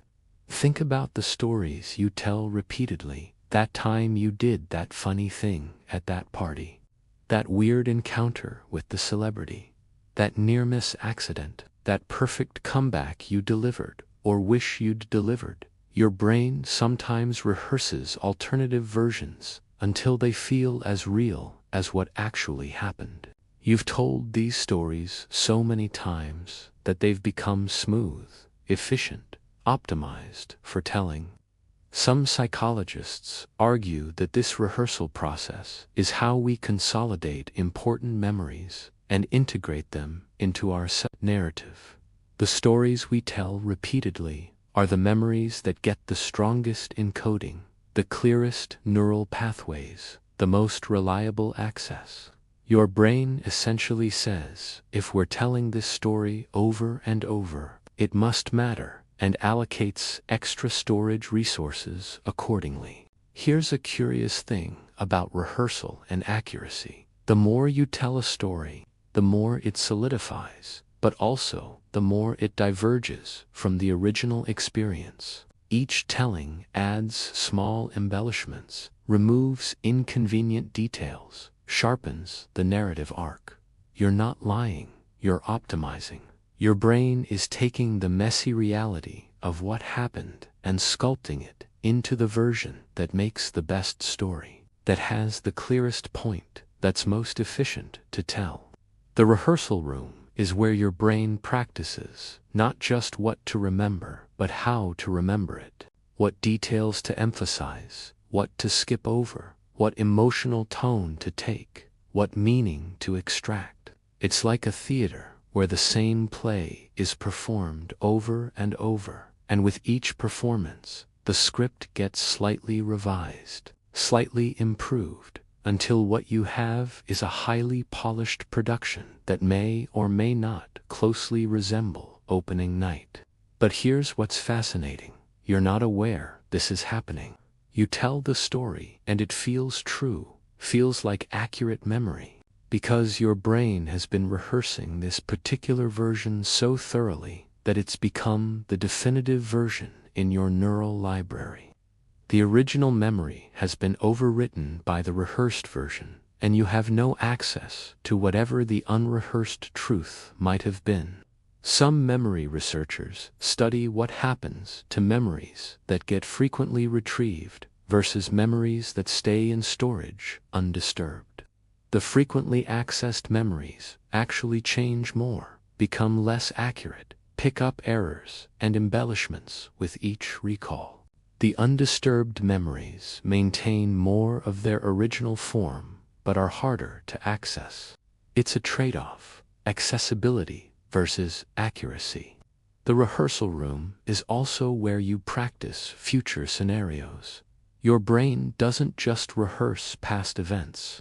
It also rehearses possible future events, running simulations, practicing what you might say or do in hypothetical situations. You're essentially hoarding future memories before they happen, creating templates for experiences you haven't had yet. Here is a curious thing about mental rehearsal. Your brain treats imagined experiences remarkably similarly to actual experiences. Athletes use this. Mentally practicing a physical skill creates neural activation patterns similar to actually performing the skill. Your rehearsal room doesn't always distinguish clearly between this happened and this might happen, or even this didn't happen, but I wish it had. This is partly why false memories can feel so real. Your brain has rehearsed them so thoroughly, has created such detailed neural representations, that they have all the subjective markers of real memory. The rehearsal room prepared them so well that they feel indistinguishable from memories of actual events. Your brain is also rehearsing right now, taking today's experiences, running them through the rehearsal room, deciding which ones become stories worth keeping, which ones get filed away without narrative polish, which ones get immediately discarded. The rehearsal happens partly during sleep, which is one reason why sleep is so important for memory consolidation. Your brain needs the rehearsal time. Some dream researchers suggest that dreams are partly the brain's rehearsal room made visible. You re-watching your brain practice memories, combine elements, create narratives, work through emotional content. The bizarre quality of dreams might be what rehearsal looks like when you don't have conscious narrative constraints organizing the material. The stories that make it through rehearsal and into your permanent performance repertoire become part of your identity. They're not just things that happened. They're illustrations of who you are, what you've experienced, what makes you you. The rehearsal room determines which experiences become identity-defining stories and which fade into the background of undifferentiated experience. Here's a curious thing about social media and the rehearsal room. Posting about your life online is a form of public rehearsal. You're not just documenting events, you're creating the narrative version, the story version, the rehearsed version that you'll remember. The post becomes the memory. The rehearsed version replaces the raw experience, and your future self will remember what you posted as much as what you lived. The rehearsal room explains why some people develop memories of events they heard about but didn't witness. They rehearsed the story so thoroughly that their brain filed it as personal experience. This happens especially with family stories or historical events that feel emotionally significant. Your brain rehearsed it, gave it neural encoding, and now it feels like memory, even though it's actually narrative. But the rehearsal room isn't just creating distortion, it's creating meaning. The stories that get rehearsed are the ones that matter. that teach something, that connect to your values and identity. Your brain is being selective, is choosing what deserves the rehearsal time, is curating the collection intentionally, even if not consciously. And tonight, as you drift toward sleep, your rehearsal room will be working. It will take today's experiences and practice them, shape them, decide which ones become stories and which ones become background. The work happens without your direction, following its own logic, serving its own purposes. Trust that what needs rehearsing will get rehearsed, what needs saving will get saved, what needs shaping will get shaped, and you breathe, performer of your own carefully rehearsed history. Your memories have emotional climates, some sunny and warm, some stormy and dark, some overcast and gray. And here's what's interesting. The weather when you remember something affects how you remember it. Your current mood colors your access to the past, creating a kind of emotional filter that determines which memories are most available and how they feel when you retrieve them. Think about how differently your past looks when you're happy versus when you're sad. Happy, you can access joyful memories easily, remembers the good times vividly, sees your life as generally positive. Sad, you gravitates toward painful memories, remembers the difficulties clearly, sees your life as harder than it might objectively be. Same past, different weather, completely different experience of memory. Some psychologists argue that this mood-congruent memory is one reason depression is so difficult to escape when you're depressed. Your brain primarily offers you depressing memories, which reinforces the depression, which makes depressing memories even more accessible. It's a weather system that feeds itself, creating psychological climate that's hard to shift. Here's a curious thing about emotional state and memory retrieval. You're most likely to remember things that happened when you were in a similar emotional state to your current one. If you're anxious now, you'll more easily recall times you were anxious before. If you're calm now, calm memories surface more readily. Your brain's filing system is partly organized by emotional weather, and you navigate it based on current conditions. This means your memory hoard isn't a static collection, but a dynamic system that looks different depending on your psychological weather. The same memories might be easily accessible on sunny days, but buried deep during storms. You're not losing the memories. You're just experiencing different access patterns based on emotional climate. Some therapists use this principle therapeutically. If you want to access specific memories or change your relationship with the past, you can deliberately shift your emotional state first. Change the weather. Change what's accessible. It's not about suppressing or forcing. It's about understanding that your brain's retrieval system is weather dependent. The weather also affects how memories feel when you access them. The same memory, recalled during a happy moment, might feel nostalgic and sweet. Recalled during a difficult moment, it might feel painful and lost. The content hasn't changed, but the emotional coloring has. Your current weather system is painting the past in its own colors.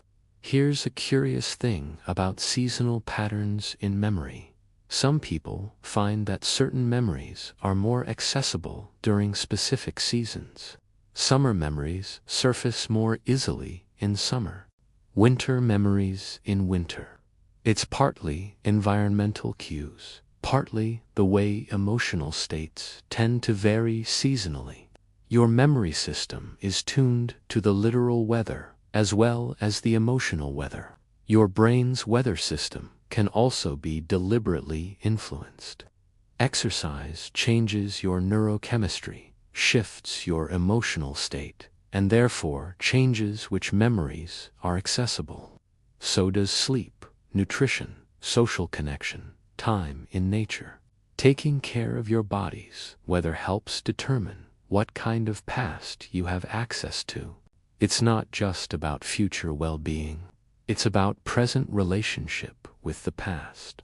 Some memory researchers study what's called retrieval-induced forgetting, the way remembering certain things makes related things harder to remember. Your brain's weather system focuses attention on memories congruent with current mood, which temporarily suppresses access to mood-incongruent memories. It's not that those other memories are gone, they're just waiting for different weather. The weather metaphor extends to how memories themselves have internal climates. Some memories feel warm, safe, inviting you to return to them when you need comfort. Others feel cold, threatening, repelling. Your brain tries to keep you away from them unless you are in an emotional state that can handle them. The memories have their own atmospheres that interact with your current psychological weather. Think about anniversary reactions, how certain dates trigger specific emotional states without you consciously realizing why. Your body and brain remember the weather of significant past events, and when the calendar returns to those dates, your internal climate shifts to match. The past's weather patterns influence the present's, creating cycles and rhythms you might not consciously track, but definitely experience. Here's a curious thing about trauma and weather. Traumatic memories often bring their own weather systems with them. When accessed, they can completely change your emotional climate, override your current state, create storms that seem to come from nowhere. Part of trauma healing is learning to access those memories without letting them control the weather, maintaining current emotional stability while acknowledging past pain. Your brain is essentially a sophisticated weather prediction and management system, constantly assessing conditions, adjusting what's available based on current climate, trying to maintain some equilibrium. When the weather gets too extreme, too euphoric, or too depressed, your brain tries to compensate, offering memories that might moderate the intensity, create more balanced emotional conditions. Some philosophers study the relationship between emotion and memory and conclude that we do not have direct access to the past at all, only to emotionally colored reconstructions of the past, filtered through present feeling. The past you remember is always the past experienced now, never the past as it actually was. Every memory is a current weather report about a past event. But here's what's beautiful about this. You're not trapped by current weather. Emotional states change, which means memory access changes, which means your relationship with your past changes. The horde doesn't change, but which parts of it you can see shifts with psychological climate. Bad weather passes. New memories become accessible. The past becomes different without the past actually changing. The squirrel's memory system probably doesn't have this emotional complexity.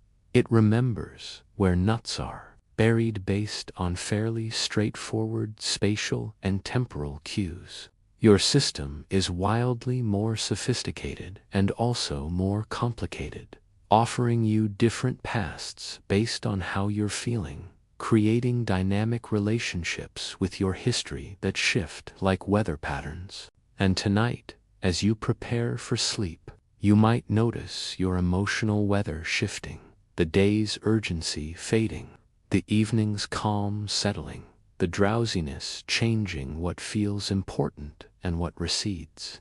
Your brain will file today's memories with emotional tags that reflect not just what happened but what weather you were experiencing. And someday, when the climate is right, those memories will surface, carrying with them the feeling of this particular evening, this particular you, and you breathe like wind through changing weather. Here's something strange you probably have unthought about. Your memory system is constantly talking to itself. Different parts of your brain are exchanging information, negotiating what to keep, arguing about meaning, creating the internal dialogue that constructs your sense of reality. You are not one unified consciousness with one memory system.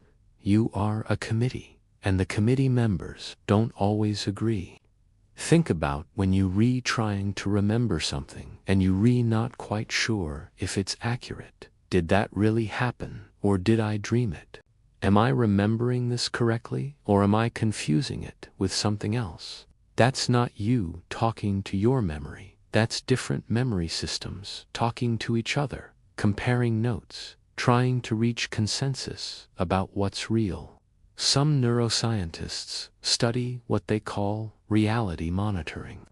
Your brain's ability to distinguish between memories of actual events and memories of imagined, dreamed, or heard about events. This isn't always easy. Your brain has to check multiple sources, compare confidence levels, look for supporting evidence from different neural networks.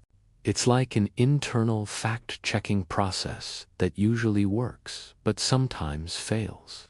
Here's a curious thing about the brain's internal conversation. It happens largely unconsciously. You don't hear the different neural systems comparing notes, debating interpretation, negotiating meaning. You just get the output, yes, that happened, or not, sure, or definitely did and happen, without access to the conversation that produced the conclusion. Your brain is having meetings without inviting your consciousness. The hippocampus talks to the prefrontal cortex. The prefrontal cortex talks to the amygdala. The amygdala talks back to the hippocampus. These conversations determine what gets stored, how it gets stored, what it means, how it connects to other memories. Your brain is constantly in dialogue with itself, creating the memories that you experience as stable, unified, obvious, even though they're actually the product of complex negotiation. Sometimes the conversation breaks down. This is partly what happens in false memory formation. One system presents information confidently. Other systems accept it without sufficient verification, and suddenly you remember something that never happened. The committee reached consensus, but the consensus was wrong. Your brain's internal conversation failed its fact-checking process. Some memory researchers create false memories in lab settings by essentially hijacking this internal conversation. They present false information with high confidence in contexts that bypass skeptical verification, and brain systems that would normally question it just accept it. The internal dialogue gets short-circuited, and false information gets filed as true memory. But most of the time, the conversation works remarkably well. Different systems check each other, provide verification, catch errors, create a relatively accurate representation of your experience. The committee disagrees sometimes, but through disagreement, reaches better conclusions than any single system could reach alone. Here's a curious thing about sleep and this internal conversation. During sleep, the conversation intensifies. Your brain is actively processing, moving information between systems, consolidating memories, integrating new experiences with existing knowledge. The conversation that happens while you're unconscious is arguably more important than any conscious thinking you do. Your brain is having its most productive meetings while you're asleep. The internal conversation also explains why remembering one thing often triggers remembering other things. One system says, "Hey, this memory is relevant," and other systems respond, "Oh, if that's relevant, then this is too." The conversation spreads activation across neural networks. creating chains of association that feel spontaneous but are actually the result of rapid, unconscious communication between brain regions. Your brain systems also negotiate about what to forget.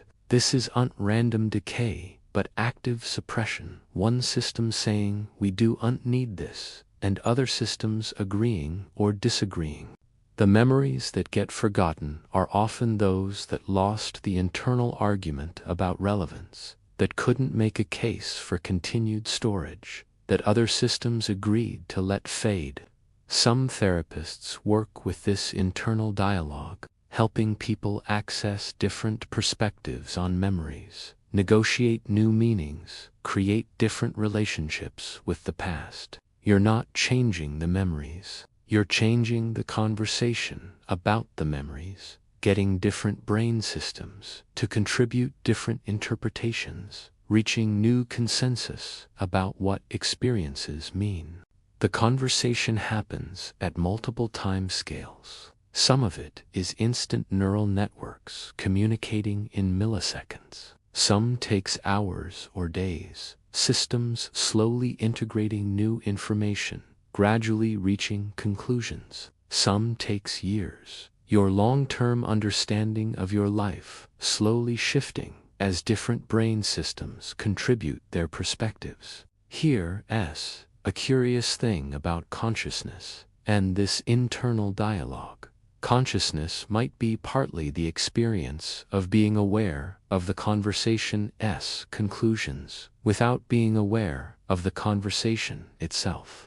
You feel like you have unified thoughts, single memories, clear perceptions, but actually you're experiencing the output of countless parallel processes, negotiating, competing, cooperating below your awareness. Your brain hoards like a committee hoards, different members saving different things for different reasons. Some consensus about priorities, some disagreement about what matters. Overall coordination that's impressive but not perfect. The squirrel has one brain with one agenda. You have one brain with multiple agendas, multiple perspectives, multiple systems, all participating in the collective horde. And tonight, as you drift toward sleep, the conversation will continue. Your brain systems will discuss today, debate what matters, negotiate meaning, reach conclusions you'll wake up with tomorrow without knowing how those conclusions were reached. The committee works through the night, making decisions, moving memories, creating the neural infrastructure for tomorrow's you, and you breathe. Host to a neural democracy. Your brain doesn't just hoard experiences. It hoards the meaning you've extracted from experiences. Every event gets interpreted, gets filed with significance attached, gets stored as more than raw data. Your memory collection is essentially a library of personal philosophy, accumulated wisdom, lessons learned from living. You're not just remembering what happened. You're remembering what it meant and why it mattered. Think about how you remember significant life events. You don't just recall the facts. You recall your interpretation, your understanding, the meaning you derived. The wedding wasn't just a ceremony. It meant commitment, change, choice. The job loss wasn't just unemployment. It meant failure or liberation or transition, depending on how you interpreted it. Your brain filed the meaning right alongside the memory. Some psychologists argue that meaning-making is the primary function of human memory.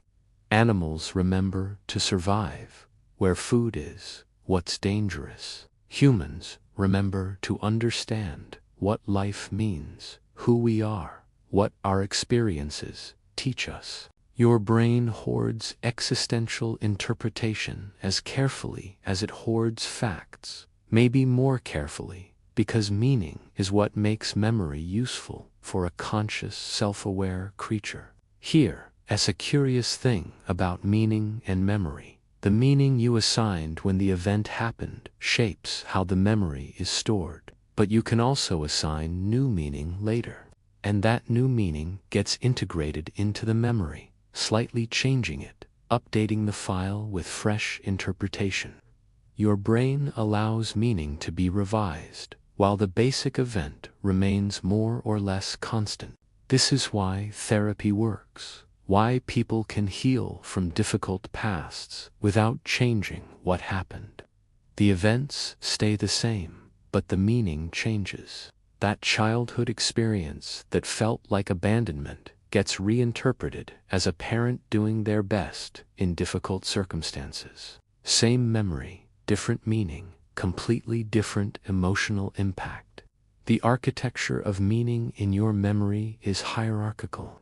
At the bottom are raw sensory details, what things looked like, sounded like, felt like.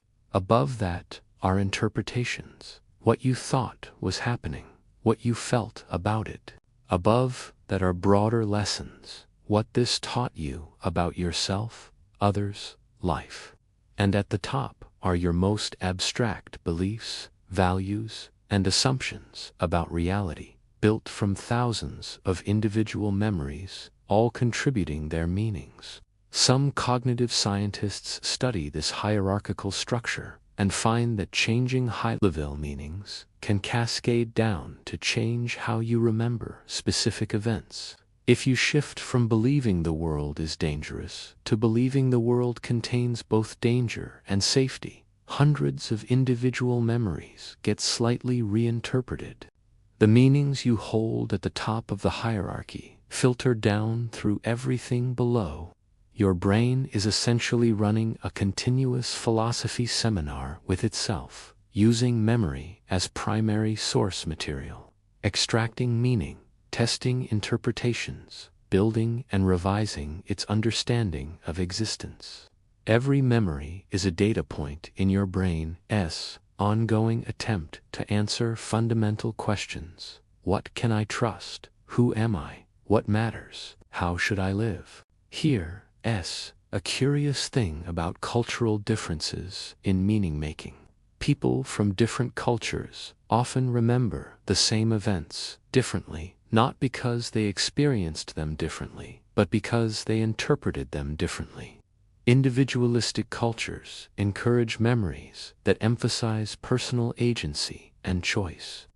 Collectivist cultures encourage memories that emphasize relationships and context.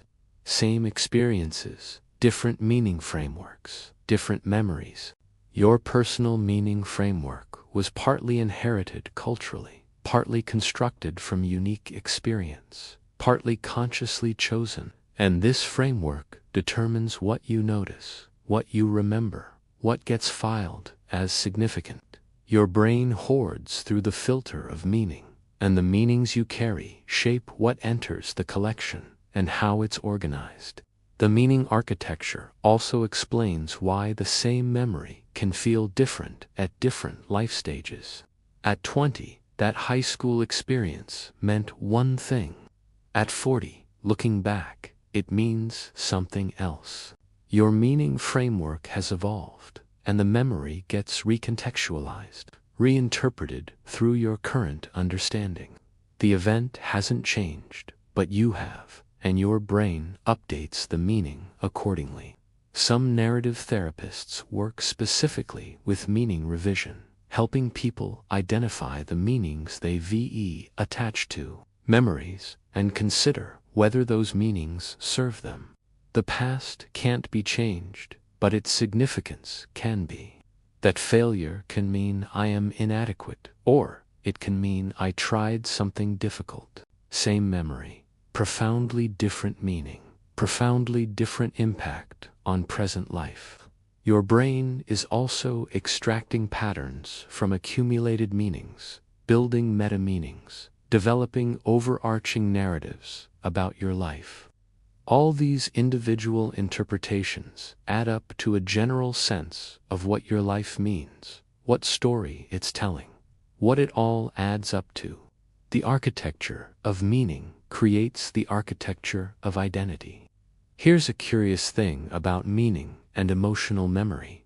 Meaningfulness itself seems to enhance memory formation. Events you found meaningful are remembered more clearly than events you found meaningless, even if the meaningless events were more dramatic or unusual.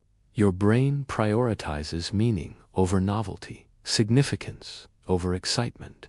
What mattered gets remembered. The squirrel's memory system probably doesn't include much meaning architecture. It remembers where nuts are, not why nuts matter or what nuts mean philosophically. Your system is infinitely more complex, creating layers of meaning, building philosophical frameworks, hoarding not just experience but interpretation, not just events but significance. And tonight, as you prepare for sleep, your brain will be working on meaning. It will take today's experiences and ask, what did this mean? What did I learn? How does this fit with what I already know? The meaning making happens largely unconsciously, but it's happening nonetheless, building the architecture that will house tomorrow's memories, creating the framework through which you'll interpret tomorrow's experiences. And you breathe, architect of your own significance. We're approaching the end of this journey through your memory hoard, so let's take stock. Let's look around at this vast collection your brain has been building your entire life. The treasures and trash, the precious and mundane, the clear and fuzzy, the true and false, all of it accumulated, all of it, somehow you. Your hoard contains first days and last days, hellos and goodbyes, moments of triumph and moments of failure. It holds every person you've loved, every place you've lived, every version of yourself you've been. It contains songs and smells, tastes and textures, images and sensations. It holds facts and feelings, stories and silence, the spoken and the unspeakable. Some memories in your collection you access constantly: your partner's face, your daily routine, how to do your job, where you live. These are the frequently handled items in the front of the warehouse, easy to reach, regularly maintained. Others you haven't touched in decades, childhood moments, old friendships, experiences from previous life chapters that exist but aren't currently relevant. They're stored deeper, harder to access, but still there. Your hoard includes things you're proud of and things you're ashamed of, moments you treasure and moments you'd rather forget but can't. It contains your victories and defeats, your kindnesses and cruelties, your best self and worst self, all documented, all stored, all part of the complete collection that is your lived experience. Here's what's remarkable. This entire vast collection fits inside a 3-pound organ in your skull. The brain is the most sophisticated storage device in the known universe, capable of holding billions of pieces of information, while also processing new information constantly, while also running your body, while also creating consciousness itself. The hoard is massive, but the hoarder is compact, efficient, extraordinary. Some neuroscientists estimate that your brain has storage capacity equivalent to about 2.5 petabytes, that's roughly 3 million hours of video. You won't fill it in your lifetime. Your brain will never say sorry, full up, can't remember anything new. The capacity is essentially unlimited, which is both comforting and overwhelming. Everything you experience could theoretically be stored forever. But of course, it's not about capacity, it's about organization, access, retrieval. Your hoard might contain everything, but you can only consciously access a tiny fraction at any given moment. The rest exists in potential, waiting for the right cue, the right context, the right trigger to bring it into awareness. Your memory collection is also a record of a life. If someone could access your complete hoard, they could reconstruct your biography, could see every place you've been, every person you've known, every experience that shaped you. Your brain is keeping a detailed autobiography without you having to consciously write it. The hoard is the story, stored in neural networks rather than on pages. Here's a curious thing about looking at your complete memory collection from a distance. It's both intensely personal and utterly ordinary. Your specific memories are unique to you, but the types of memories, childhood, relationships, work, loss, joy, pain, are universal. Everyone has a hoard. Everyone carries their version of accumulated experience. You're unique and completely typical simultaneously. The inventory also reveals what you've valued, where you've focused attention, what you've deemed important enough to encode carefully.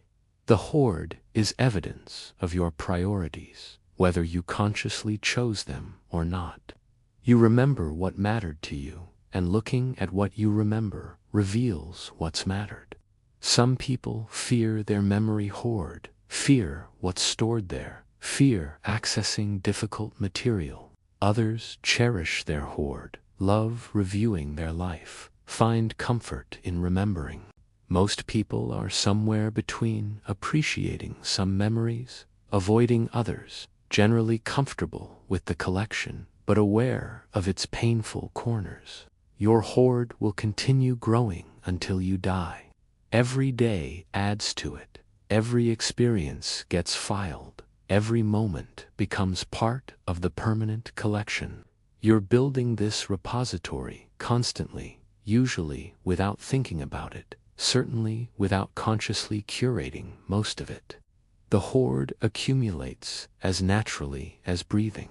And here's what's beautiful. This collection is yours alone. No one else has these exact memories, this exact configuration of experience, this exact accumulated life. Your hoard is as unique as your fingerprint, as individual as your voice, as personal as your DNA. You are the only one who carries these specific memories of these specific moments in this specific sequence. The squirrel's hoard might be found by other squirrels, might be raided, might be shared. Your hoard is locked inside your consciousness, accessible only to you, completely private, completely yours. It's the most intimate thing you possess, more personal than your diary, more revealing than your browser history, more true than anything you might say about yourself. And when you die, the hoard dies with you. This vast collection, built over a lifetime, stored with such care, accessed so frequently, it disappears when your brain stops functioning. The memories don't transfer, don't live on, except as they've influenced other people, except as they've shaped actions that rippled outward. The hoard itself vanishes. This is both sobering and liberating. Your memories matter enormously to you, shape your entire experience of being alive, create your sense of self. But they're also temporary, tied to the biological substrate that holds them, destined to disappear. Nothing is permanent. The hoard you've spent your whole life building will eventually dissolve back into the universe's general chaos. But that doesn't make it meaningless. Every moment you remember matters, because you remember it, because it's part of your experience of being alive, because it contributes to the extraordinary fact of your consciousness existing at all. The hoard is temporary and precious, finite and infinite, yours completely until it's no one's, and you breathe, keeper of countless vanishing treasures. We've traveled through so much together tonight, through the architecture of your memory, the strange mathematics of hoarding, the comedy of errors, the mercy of forgetting, the meaning-making machinery. We've examined how your brain stores experience, why it keeps what it keeps, how it organizes the incomprehensible complexity of a human life. But here's what matters most. As this night winds down, you don't have to remember everything. You don't have to consciously maintain your hoard. Don't have to curate it actively. Don't have to worry about what's being kept and what's being forgotten. Your brain is handling it. The system is working. The squirrel-minded hoarder in your skull is doing its job beautifully, has been doing it your whole life, will continue doing it tomorrow. Some of us carry anxiety about memory, worry that we're forgetting too much, that important moments are slipping away, that our mental hoard isn't being maintained properly. But your brain is far more competent than your anxiety gives it credit for. It knows what to save, what to discard, what to emphasize, what to let fade. Trust it. It's been keeping you alive and functional through billions of decisions about what to remember, and it's been doing it well. Tonight, you can release control. You can stop trying to remember, stop rehearsing, stop worrying about memory. Your brain will handle tonight's filing while you sleep. It will sort today's experiences, decide what stays and where it goes, integrate everything appropriately into the vast collection. You don't need to supervise this process. You just need to sleep. Here's what's true about memory. It's not about perfection. It's not about total recall or flawless accuracy or maintaining every detail of every moment. It's about having enough to maintain identity across time, enough to learn from experience, enough to connect past to present to future. And you have enough. You've always had enough. The hoard you carry is sufficient for the life you're living. It might not be perfect. It definitely isn't perfect, but it's enough. It's enough to make you you, enough to keep you functional, enough to allow connection and growth and becoming. Stop worrying about its inadequacy. It's adequate, more than adequate. Your memories, accumulated like acorns buried by an optimistic squirrel, will be there when you need them. Some you'll find easily. Some will surprise you by appearing when you weren't looking. Some will stay hidden until exactly the right moment makes them relevant. But they're there, stored, waiting, part of the vast underground network of your accumulated self. And tonight, you get to rest. You get to lie here, comfortable and safe, knowing that your brain is doing its memory work without requiring your conscious participation. The hoard grows while you sleep. The filing happens while you dream. The integration occurs while you rest. Your only job right now is to allow it, to release control, to trust the system that's been working your entire life. Some research suggests that worrying about memory actually impairs memory. The anxiety itself interferes with encoding and retrieval. So the best thing you can do for your memory is to stop worrying about it, to trust your brain's natural processes, to relax into the knowledge that what needs to be remembered will be remembered. The squirrel doesn't lie awake, worrying about whether it buried enough nuts or buried them in the right places. It buries them, trusts the system, goes to sleep. You can do the same. You've experienced today. Your brain has recorded it. Now you can rest, knowing that tomorrow you'll wake with today appropriately filed. Today's experiences integrated into the hoard. Today's you having become part of the accumulated collection of all the EUs you've ever been, and you breathe, releasing all effort, trusting the hoarder within. So here we are, at the end of this long night's journey through your memory. The hoard remains vast, mysterious, imperfect, extraordinary. And you remain the consciousness that witnesses the hoard, that experiences it, that somehow is it, while also being separate from it. Your brain will keep hoarding. That's what it does. That's what it's always done. Tomorrow will bring new experiences to file, new meanings to extract, new memories to add to the endless collection. The warehouse keeps expanding, the forest keeps growing, the squirrel keeps burying. But tonight, right now, in this moment, you get to simply be. Not remembering, not filing, not rehearsing, not worrying, just being, just breathing, just existing in this present moment that will someday be a memory, but right now is simply now. Let your mind settle like snow after wind has stopped blowing. Let your thoughts slow like a river meeting the ocean. Let your consciousness become gentle, quiet, spacious, preparing for the deep rest of sleep where memory consolidation happens without you, where your brain does its most important work while you're blissfully unconscious. You've carried your hoard faithfully all day.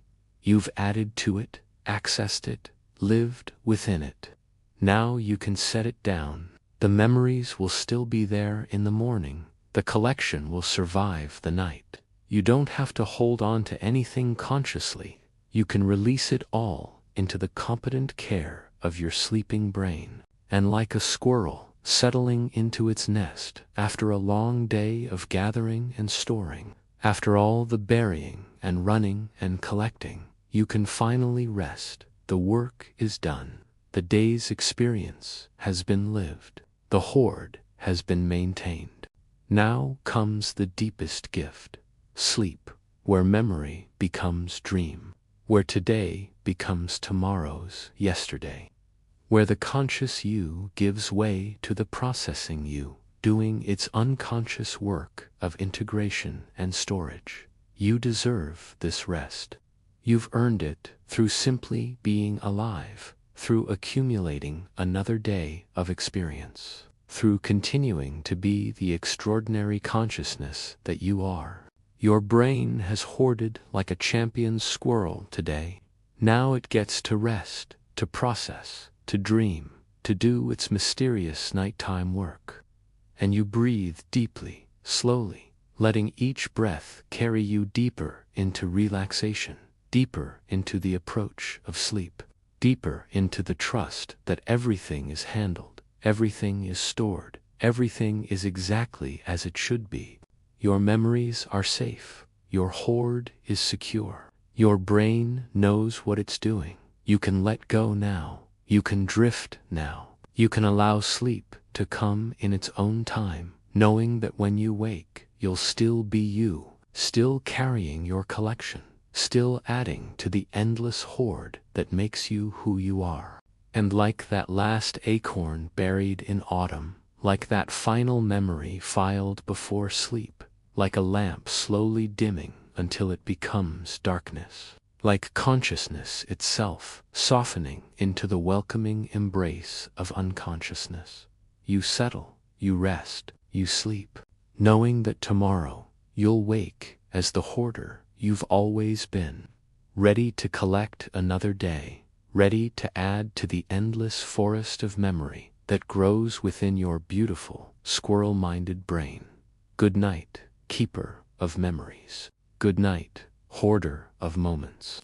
Good night, carrier of the vast collection that is your life, and you breathe, and you rest, and you sleep.